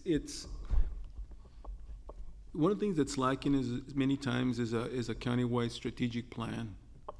What can we do? Where can we cut? Okay. Right now, the schools are dealing with tremendous pressure with regards to STIRs and PERS. It's a given. Another pressure deals with, for example, recruiting teachers. I know Yuba County, we have one of the lowest pay rates, but also one of the highest attrition rates for teachers, okay? What can we stop doing? One area I think has to do with, for example, with staff development. I'm not saying stop staff development, but I'm saying, can you account for it? For example, this morning I had a conversation with some of my teachers. They went to a conference, and I says, well, one of the obligations you have now is to come back and share with me what did you learn to share with everybody else. I'm not trying I'm not trying to put them down, but saying there's like an accountability factor. So certainly look at the conferences you're going to. That's one area. Those can be pretty expensive. The other one too is to streamline things. For example, duplication of services. That's going to take a closer look at streamlining. It could look with transportation of students. It could look with, like I said, training, staff development. There is a lot of duplication of effort sometimes that needs to be looked at. Ultimately, I think it's about taking a closer look, a strategic plan, looking at all the schools, sitting down with everybody, with the superintendents, where can we cut, okay? Right now, I gotta be candid with you, I'm not prepared to indict all the schools. They're dealing with a lot of cuts right now, and I'm being very candid with you. But there's always room for cutting. There's room for combining things. For example, right now at the county office, we have eliminated some positions, we have. Because we can consolidate some of those job duties. That's at the county level. I'm not prepared to speak about the districts, but I'm sure they could probably consider similar kinds of things, okay? So transportation, staff development, not staff development, but staff training, conferences they're going to, that can certainly be cut. Those are some areas right there, sir, I think. But it's gonna take a concerted effort and a coherent look at everything here, because what one district does may be different than what another district does. Technology is another area, for example, also. Right now, we're looking to streamline the technology services at the County Office of Education. Okay, things that we're doing here, we may be able to consolidate and contract out for those things instead of keeping somebody on board full time. So there's quite a number of ways that could happen. Thank you. So at the county, about 3 weeks ago, we did our strategic plan. I've been there 2 years. I want to start streamlining all the programs we offer, looking at where we can cut. And with the districts, like Francisco said, you know, they're doing their own thing. I know Yuba City had a strategic plan done, but it's really working together. For example, Yuba City brings in a lot of professional development. My small school districts, my county staff, if we work together instead of us doing our own, they doing their own, that would help with it. And same thing, you know, when we bring in new teachers, that only one site provide the training, either Yuba City Unified or Sutter County, for all the employees that we are hiring. Stirs and PERS, that is eating big time. We can't do anything with that. That's what the state mandates, and that's where the money goes.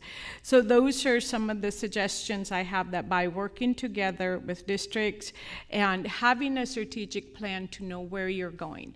My thing when we decided to do the strategic plan, kids have to be first. The services that we provide to them have to be first. Then there has to be fiscal transparency. You can't run a big organization like a county office without that. And then helping all our districts, not just the small, even the big districts, with what they need help with. And then last, just transparency for everything that we do, so the community knows what we're doing. Thank you. Okay, I think I heard, what could schools stop doing? I believe schools could stop trying to hit every standard that's listed. There's too much in the standards for them to hit. Our teachers get stressed, our students get stressed, and our parents get stressed. I think one thing we can stop doing is immediately jumping on board with the newest thing that the state puts out for the newest curriculum, or the newest this or the newest that. Teachers have a lot of skills. Teachers have been doing very well when they're not impacted so much by state requirements to fit everything in, and they can figure things out. One of the things that your question reminded me of is I was on a training for providing English language development for students, trying to find out what could our small school district do for our kids. And they are, by the way, very successful. They showed us a graph, and on the graph it showed different things that different people were doing in English language development. And one of the lowest bars on the graph were the people who were following the state's program. So one thing we can start doing is stop trying to get our teachers to jump on board with every new thing as soon as it comes out. I think at the county level we need to have priorities, and I think we need to put our money towards priorities that directly impact kids first and foremost. You know, I think I truly believe that we need to really look at how we spend our dollars I think there's a lot of excess spending that goes on. There's buildings that have been purchased, maintenance, vehicles, raises. Currently, the Sutter County Office of Ed's office sits at a $1.5 million deficit for the current year. And in a 3-year projection on the 3rd year out, we're looking at a $1.4 million deficit. But they just had a 2% retroactive raise back to July for multiple groups. That doesn't make sense to me. It doesn't make sense at all. If you're going to have kids your priority and programs your priority to help teachers be better teachers or bring vocational ed back, you have to put your money where your mouth is, and I just think it needs to happen, and it needs to happen now. Thank you. Thank you, and we'll start with Dr. Dillon. My name is Doris Mitchell, and I have a question for you. Tonight I've listened to a lot of expertise and a lot of information, and you can say I don't have children in school yet. My great-grandkids are, oldest one's 5, but I have one question that I think is, I'm hearing over and over again, communication, we need to understand, we need to do this, we need to, okay, what I'm asking is, how do you feel about English being our language in this country? And what do you think about the plan of immersion like it used to be? My grandmother, they spoke German in the home, and when they went to 1st grade, they learned to speak and write English, and they learned to write German. Immersion is what happened. Now at home they kept their culture, but in the school, no. So I'm just really thinking a lot of things that communication is very valuable to us.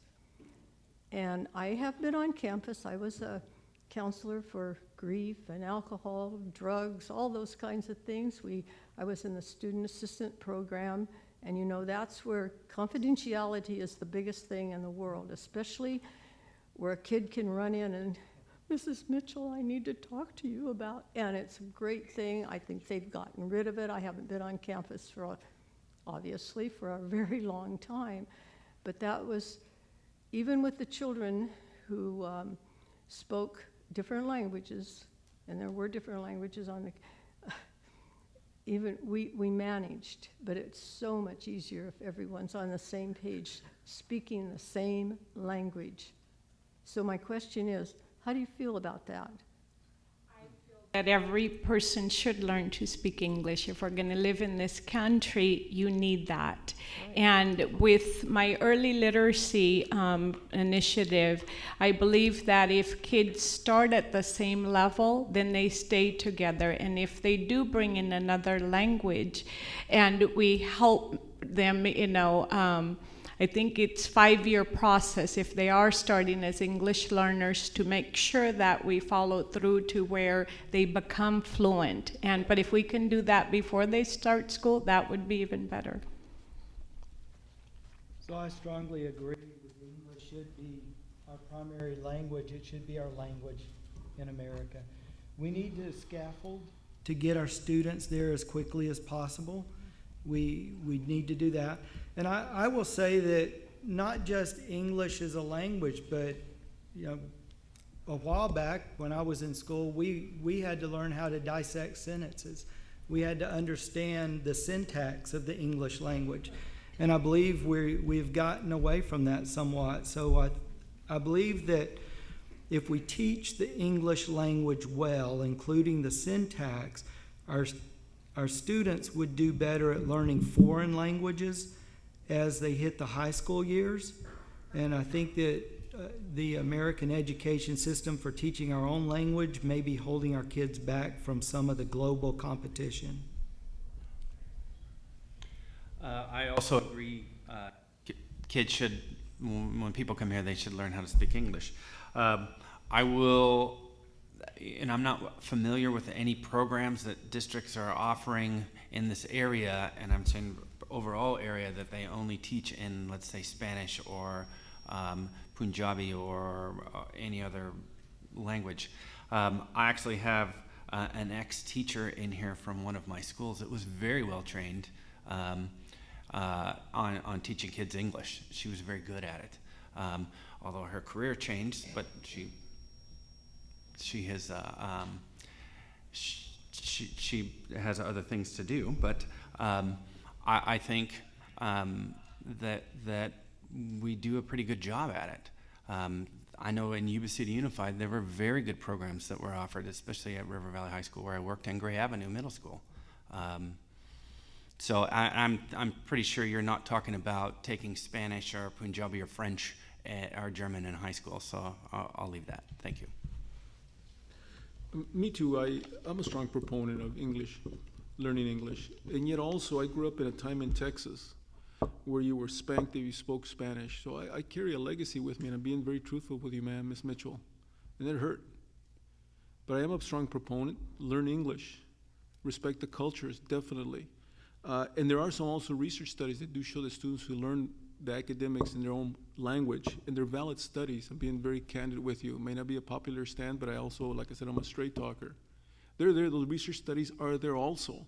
But ultimately it's about this, and I'll say this, I'm a strong proponent of learning English right away. It's the transaction that we do here as learning about things. When my dad was trying to learn the Constitution, you know, the terms in English. But also I don't wanna, because of what I went through, that there are research studies that do say that students who learn in Spanish, the academics, they do gain, but also it's become very political, as you probably know, okay? And that gets in the way of a lot of things. Now let me finish it by saying this. Again, I am a strong proponent of learning English. The sooner you do it, the better, bottom line. I mean, no matter how you cut it. I remember when I was high school principal at Division I High School, there was a young lady, a young Latina. I got a call in the front office. She said, you know, Carmen came to the chemistry class and she plopped herself down. She said she's not moving, but she doesn't understand English. But you know what she did? Kids know what time it is. They know. She says, I want to take chemistry like everybody else. And in the other course that I was at, they keep me from doing this. Now that hurt. And that's a very real life experience when she was making a statement. I need to be in the calculus classes. I want to be in the chemistry class. And she wouldn't move. And that's her own civil disobedience, and I respect that. And that means I need to learn how to read. I need how to speak English, and I want to read it because I want to go to college. Thank you.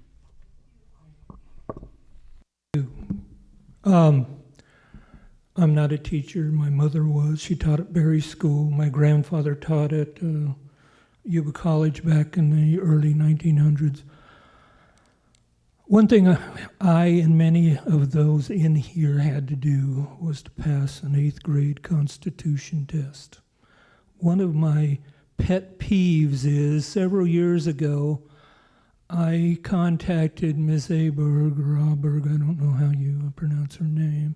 She was a previous superintendent, and asked her why, when I called many of the schools around, they did not participate on September 17th, Constitution Day, which is mandated by the state.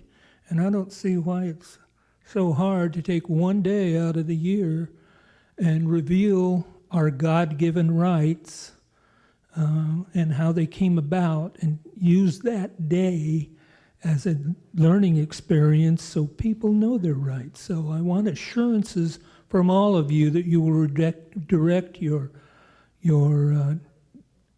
schools in your district to participate in Constitution Day.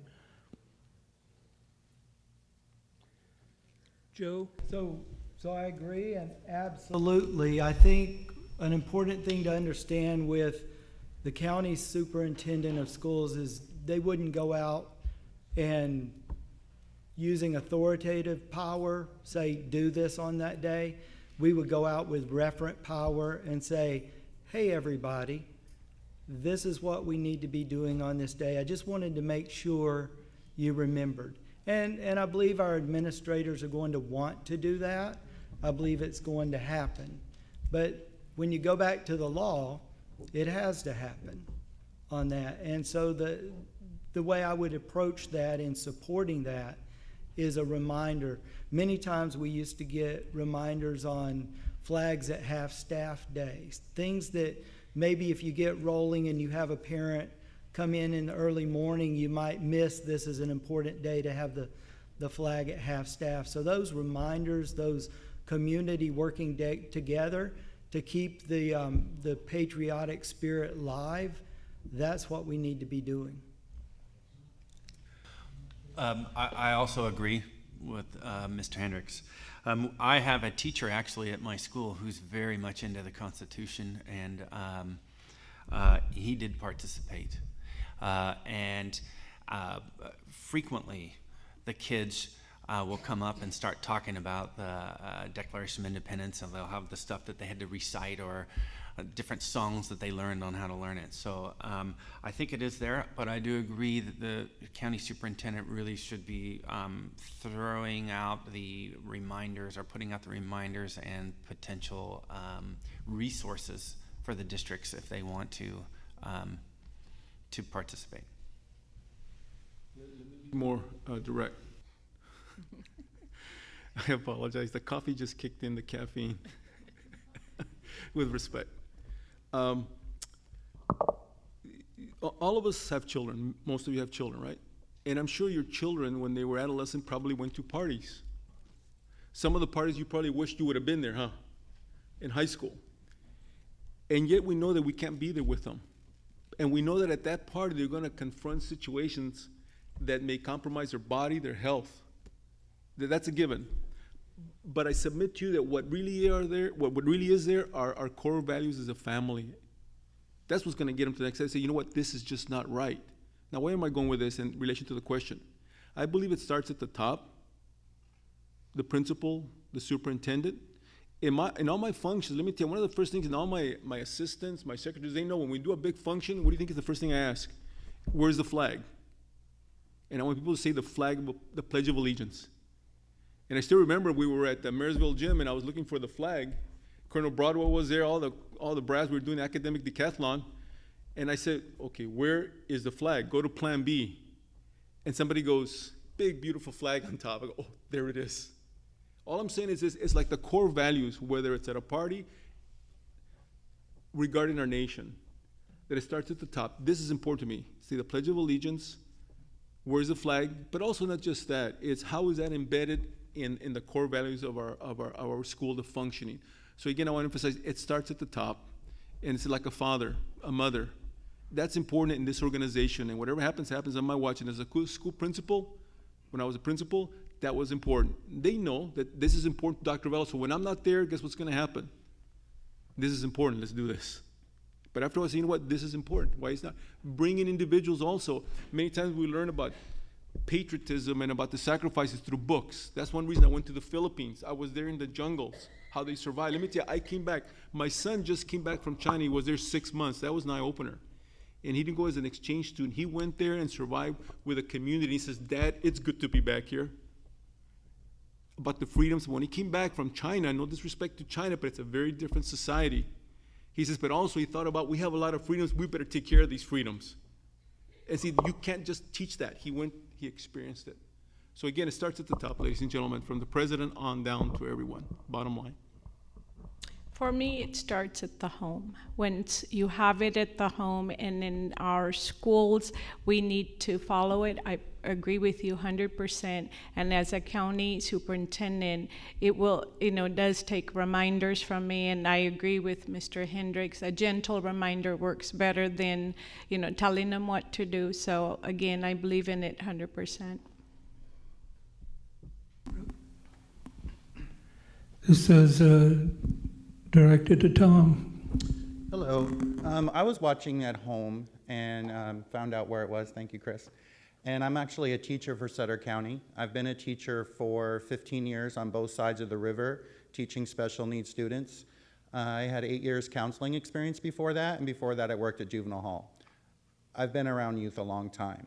And I was watching this at home and I just was so frustrated because, first of all, I'm not sure that the general public, my own parents, don't know the difference between Sutter County schools and Yuba City Unified. A lot of the questions I was hearing online were directed at Yuba City Unified. My kids don't go to high school and go to college. My kids don't speak any language. So I have about 18 questions for you, but we'd be here all night, so I'm going to narrow them down to possibly 2. The first is, when are we going to take our special needs students seriously? When are they no longer second-class citizens? Because I can tell you, when I first came to Sutter County, I worked at River Bend. And in the 7 years I worked on that campus, I moved 8 times. One time I came to work, my classroom wasn't there anymore. No notice, no nothing. I went to another room, our classroom was in a pile, not exaggerating, a pile in the middle of the room. We get hand-me-down curriculum, we get whatever classroom is available for as long as it is available, and when the district needs us to move, we move. So that's my first question, is when are we going to get facilities that are safe for our students? And by safe, I mean our students have severe behavioral issues. Sometimes they can get violent. I have scars on my skin right now from just that happening this week. They can't help it. They need a secure place where we can have them be, where I don't have to physically go to them and contain them so they don't hurt themselves. That's not happening. Okay, I appreciate your question. Let's let them answer. It's getting late. I know you weren't here, but we asked that anyone with 2 questions go to the back. Well, let's just to get their focus on the second one question. When can we get facilities that are safe for our students? And for me, and for all my colleagues?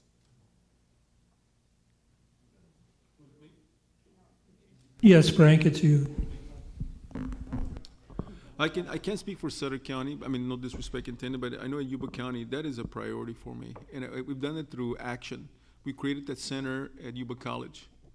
I'm in the schools. I actually speak in the classrooms at our moderate to severe children with special needs. But also we're negotiating constantly with the districts about better facilities, fencing.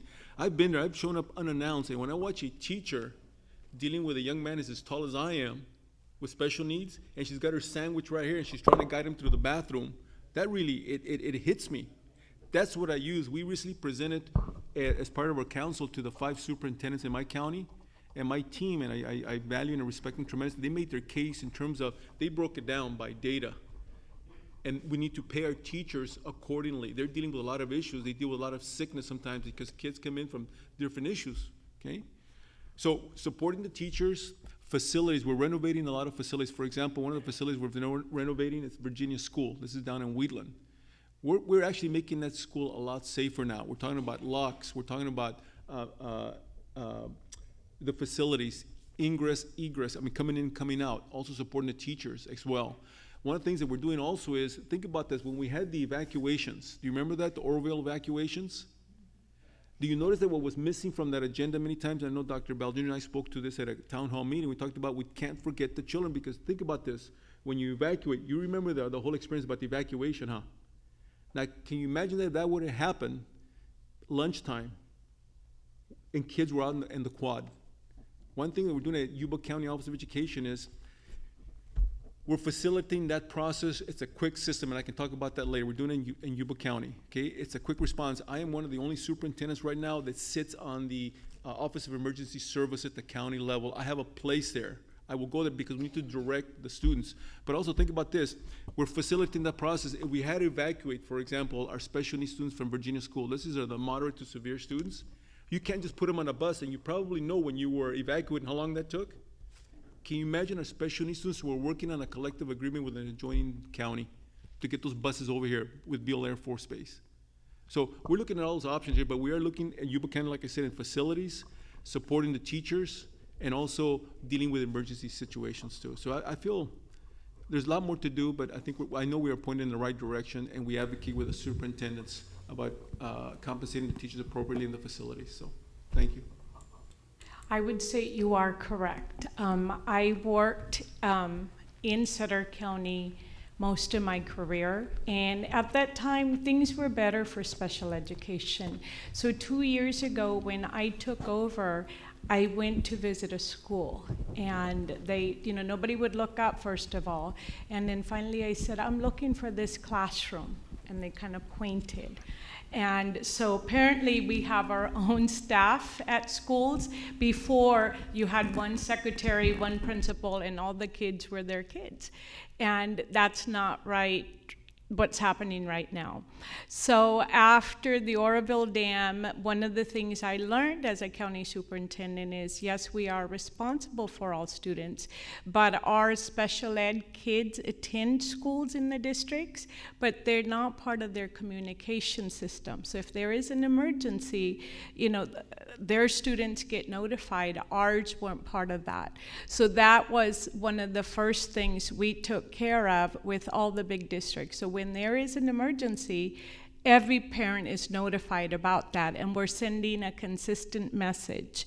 So it's working with relationships with the district, sitting down and having a dialogue about, you know, they're not second-class citizens, that they need the same things that all students have. And I visit classrooms. I've been in classrooms, you know, and look at some of the things that are happening in there. And we try to work with the districts that we support. I'm going to leave it at that. Thank you. Thank you. So one of the things I caught there is, when are we going to take special education students seriously? And at our school, in the last 3 years, we've had 2 students who the county office had come out and heavily recommend be placed into a specialized program away from our school for emotional issues the students were having. But both of those we opted to keep at our school because of the environment that we had and bringing them in as part of the family. And both of them have been able to be successful in that environment. The issue you're having, I wonder if it's tied back to, in the last few years at the SELPA meetings, we were discussing actually trying to find out who owned what buildings, and people were getting moved, and then we would find out, well, that building's actually owned by this group, and there was supposed to be an entire process by the administration at the county office identifying the buildings so that there would be consistent places for the students. The other thing you said that interests me, and it was about, if I caught it correctly, injuries that are happening with staff. And it wasn't too long ago that our county office administrator for special education presented to the SELPA board, which is where the local superintendents, as you know, sit and we try to improve the program. They reported that the injuries had come down after there was training provided in the different programs. So I'd be really interested in having a further discussion about this if we could talk at a later time as well. Please come visit my classroom, because I would love to for you to see what we do every day. And I have an open door, and Dr. Dillon has been into my room before, and we do wonderful things with what we have. But what I'm saying is, my kiddos deserve more. They deserve a facility that is tailored to them and what they need, and not if we can find a space for them and if we can get to it. That's my concern, and I'm not the only one that shares that concern amongst the teaching staff that we have. So it's not compensation. I'm well compensated. I'm easily $1,000 out of pocket. I'm probably being conservative. I bought shoes for kids. I bought haircuts for kids. Tom? We're giving them what they need. But what I need, the things I'm talking about, I cannot provide. It's a facilities issue. So that's my question. You know, I understand very much so. I happen to work on actually now 3 sites that had county-run programs. They're looking at they were looking at remodeling one of them. The other 2, they were fairly new. I'm not sure about your situation. It seems like a unique situation, and I'm sorry you're having to go through it. Okay, well, I will say that the program that I had at River Valley High School was a county-run program for very medically fragile students. It was a brand new building, and they had all the things that they needed, and they actually were in the process of building more and adding on to it. when I left last year. So there was a process coming forward, or plans. It is expensive, but that's not the issue. The issue is having the right facility, and I understand what you're saying. Thank you. And the last question comes from this nice young lady here. Hello, my name's Juanita Foch. I'm a Sutter County resident. My question is multifaceted, but we hear a lot today about the decline in the performance of students in American schools, in our school system, but we don't hear a lot about why. And my question to you is, from your perspective, why is the performance of our students declining, and what can be done to resolve that or turn that around? And then on the other hand, what can we as citizens do, in addition to voting for one of you, to help to resolve that as well? I lost track. Is it me? I think so. That's me. Sorry, I apologize. I believe one has to do with expectations, what we're willing to settle for. Let me give you an example. I went to, not in my county, another county, and the principals got up and they presented the graduation rate. It was approaching 90-something%, and yet only 1 in 3 students were graduating with A3G requirements. Now, that's just one indicator. You see what I'm saying? And yet there was a celebration. That's not right. I'm telling you right now. You know, there's a saying, you may know the country singer Waylon Jennings. He said, there's no right way to do the wrong thing. And I think it's true with education. Some things are just wrong. But we pass it up because we go in lockstep. That's what we've done all the time. And so that was an indication. I think expectations have lowered. But part of that has to do, too, is that the messages we're getting from Sacramento, and again, I invite you, I have the pieces that I wrote out in the lobby. You're welcome to them. One of them dealt with the need for administrators across all levels to be candid with the community, bottom line. Be candid. Right now we're dealing with Common Core, and we can go into that if you like. But you know what? I'm not happy with that, to be very candid with you. And I wrote about that. What I'm trying to say is this, is that we're dealing with assessment, we're dealing with a changeover in standards. You're talking about the people that have to operationalize that. And yet I've also worked with students who are behind, and it's hard to get back on track is what I'm trying to say. It's not like the old way, if you could say it that way. I happen to think that the old way, there's a lot of things we can learn from doing it the way we used to do it. So there's a lot of work that needs to be done. I'm also concerned that schools have become very bureaucratic right now. And so when we talk about achievement levels, it's almost overwhelming. Keep it straightforward. Okay? Talk about the achievement levels and talk about what we in fact can do. Now, one way we can impact that, and I mentioned this earlier, is to really be involved in the LCAP process. That's a very strong lever. Be present when that's discussed, when it's put together, because ultimately the County Office of Education, we have to approve those LCAPs. It comes through us. And one of the things we're asking at Yuba County is, to what extent has the community been involved in this? And so we're talking about expectations, we're talking about academic standards. That's where the rubber meets the road, ladies and gentlemen. It's a very operational thing. So it's expectations, and also to have input into those expectations, the level that we want to achieve. And as I noted earlier, there are some counties, some districts that are achieving at a high level with a socioeconomic level there's a lot of poverty, but yet they're doing it. So what are they doing differently? I'm a firm believer that if somebody's doing it, let's go see how they're doing it, bottom line. Expectations, get the academics right back where it needs to be. And you know where I heard this an awful lot, and I think I can be very candid with you. I speak to the wives of the officers at Beale Air Force Base. And one of the things they share with me is that, Dr. Reveles, we want to see higher standards, bottom line. Now, I'm not going to get specific about which schools or districts. That's not the point. The point is that they say they're coming from other parts of the country, and they say, we need to get that level up. And Beale Air Force Base, but I also talk to other families as well. So expectations, and have input through the LCAP process. Thank you.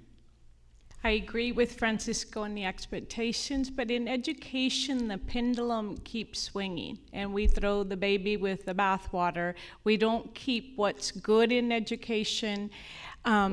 Whatever the new thing is, we keep doing that, and it needs to go back to where we are teaching reading, writing, math, things for our students so that they can be successful. I know you were giving us the signal, so I'm going to leave it at that.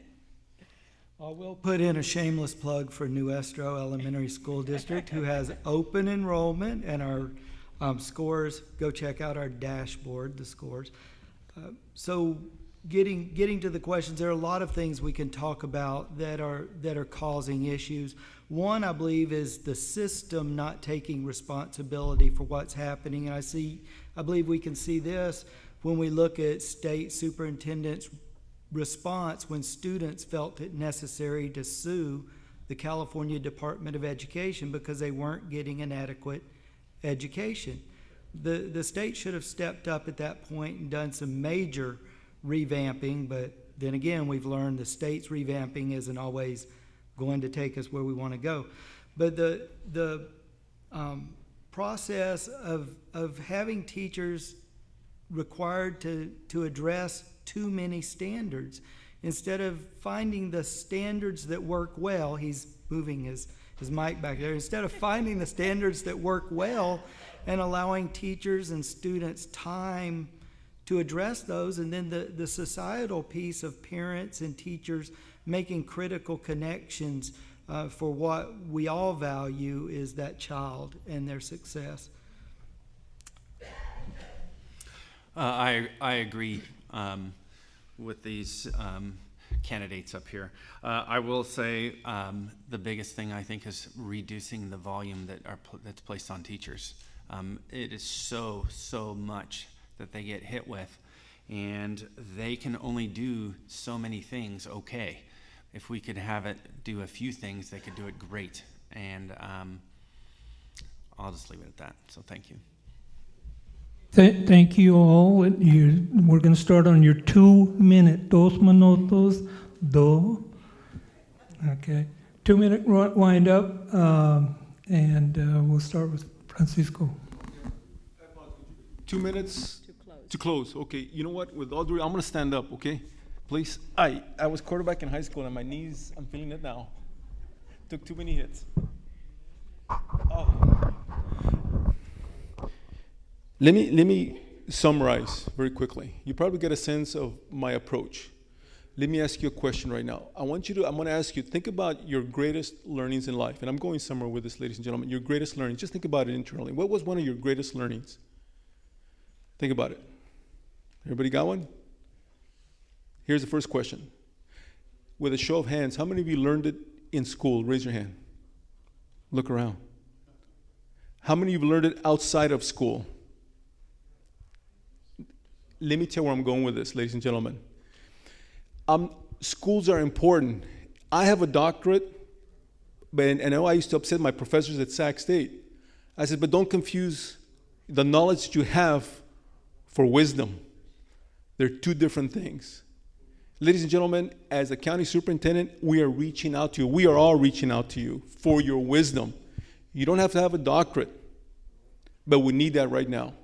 We need your wisdom. Knowledge versus wisdom. We need both of them, ladies and gentlemen. I came here with a lot of respect to you, even though I am in Yuba County. At this point, I have no one running against me, but you know what? I take no comfort in that. We're always in the process, always got to show, what are you doing, Dr. Reveles? What's the outcomes here? I'm reaching out to you. Okay? Our students matter a lot, not in terms of safety, academics, LCAP. We can hit you with so many things. But you know what? When you're in the room, my dream of a perfect board meeting would be for a parent to be sitting in the back doing this.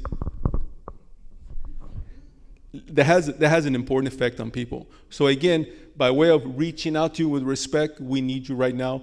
Trust me, we need you not only in terms of where our nation is going, our country is going, but you know what? We have an investment in our children. And I got to tell you, for me, our children, that's our hope.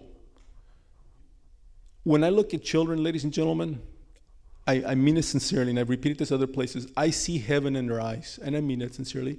You see heaven, what heaven would probably look at in their eyes. But I've also seen children who have been, because I'm also working with Juvenile Hall, I'm also in charge of Juvenile Hall, the educational program.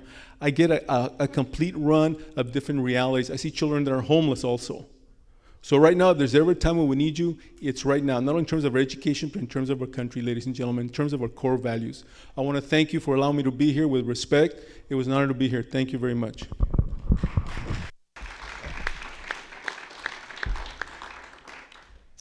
I've been doing this job for approximately 2 years. For me, it's not a job, it's my passion. I want to give every student in Sutter County a livelihood. I love bringing new program that's going to help every student in Sutter County. We're starting with dual enrollment, where our high school students can take high school classes and college classes. But on the other hand, we have so many bright students in our school system who are not college bound. That's okay. But as leaders, I believe that it is my job to provide something for them when they leave us. It's internships, apprenticeships, vocational jobs. And we have so many jobs when you go out into the community that are unfilled. So we have welding, we have our, places like Sunsweet, the hospitals, our farming community. They need workers. And the only way we can work with them is by creating partnerships. And so that's one of the big things. And then also, if there are people that want to go to college, I put in another thing in place called the PSAT Challenge. That's our 8th and 9th graders taking the PSATs so that if they are going to college, they are prepared to do that. They take the PSATs in 8th grade, and we take that score, put in something called the Khan Academy, where it helps build what their weaknesses are. They work on that for 2 years in some of their classrooms. Once they are done and they take the SAT test in 10th grade, their scores improve 50 points, which students that want to go to college does help. The Yuba College Promise. It's first year free education for students that are middle school or middle income families. That program is available to all the community colleges in California. All the other community college, counties are taking advantage of it. We brought it here because our kids were the, ones that we weren't doing anything with it. It's your taxpayer money. It's going to all the other kids. Why not bring it to our community so that it benefits our students too? We also have brought in grant money to help our students, our small school districts. We've written mental health grants to help our small school districts. I believe I'm the right person for the job because students come first with any decision I have made in the past 2 years that I've been here. Being fiscally responsible is the biggest thing, and I know that it was brought up that the county is deficit spending. It was done intentionally. We had a 25-year loan on Shady Creek. That's our outdoor program. Well, if we paid for it, we saved millions of dollars. We chose to do that with our one-time money. Then there were other things that we needed to do. We did that. Oh, it's up. All right. So again, I talked a little bit about helping our small school districts, being transparent with everything we do at the county, and I will say thank you and stop talking. In closing, I want to say we need a proven Sutter County school district leader at the county level who will focus our resources on supporting our children, our schools, and our community. We need someone who will listen to our districts, their needs, and provide needed support to ensure our students continue to receive high-quality education in safe, nurturing environments. There are 5 steps I'm committed to taking first. 1, analyzing the current budget with participation from school districts and stakeholders to realign it with our collaboratively identified priorities. 2, making budget changes necessary to avoid the structural deficit we've heard about in the county office budget. That was mentioned at a superintendent's meeting to the superintendents, and it was described how they had planned deficit. But at the point it was announced to superintendents, it was discussed as an operational deficit that if not addressed in a few years, the funding coming into the county office would not be enough to pay for the ongoing operational costs. So I believe there was a letter sent out last week to staff as well, talking about that.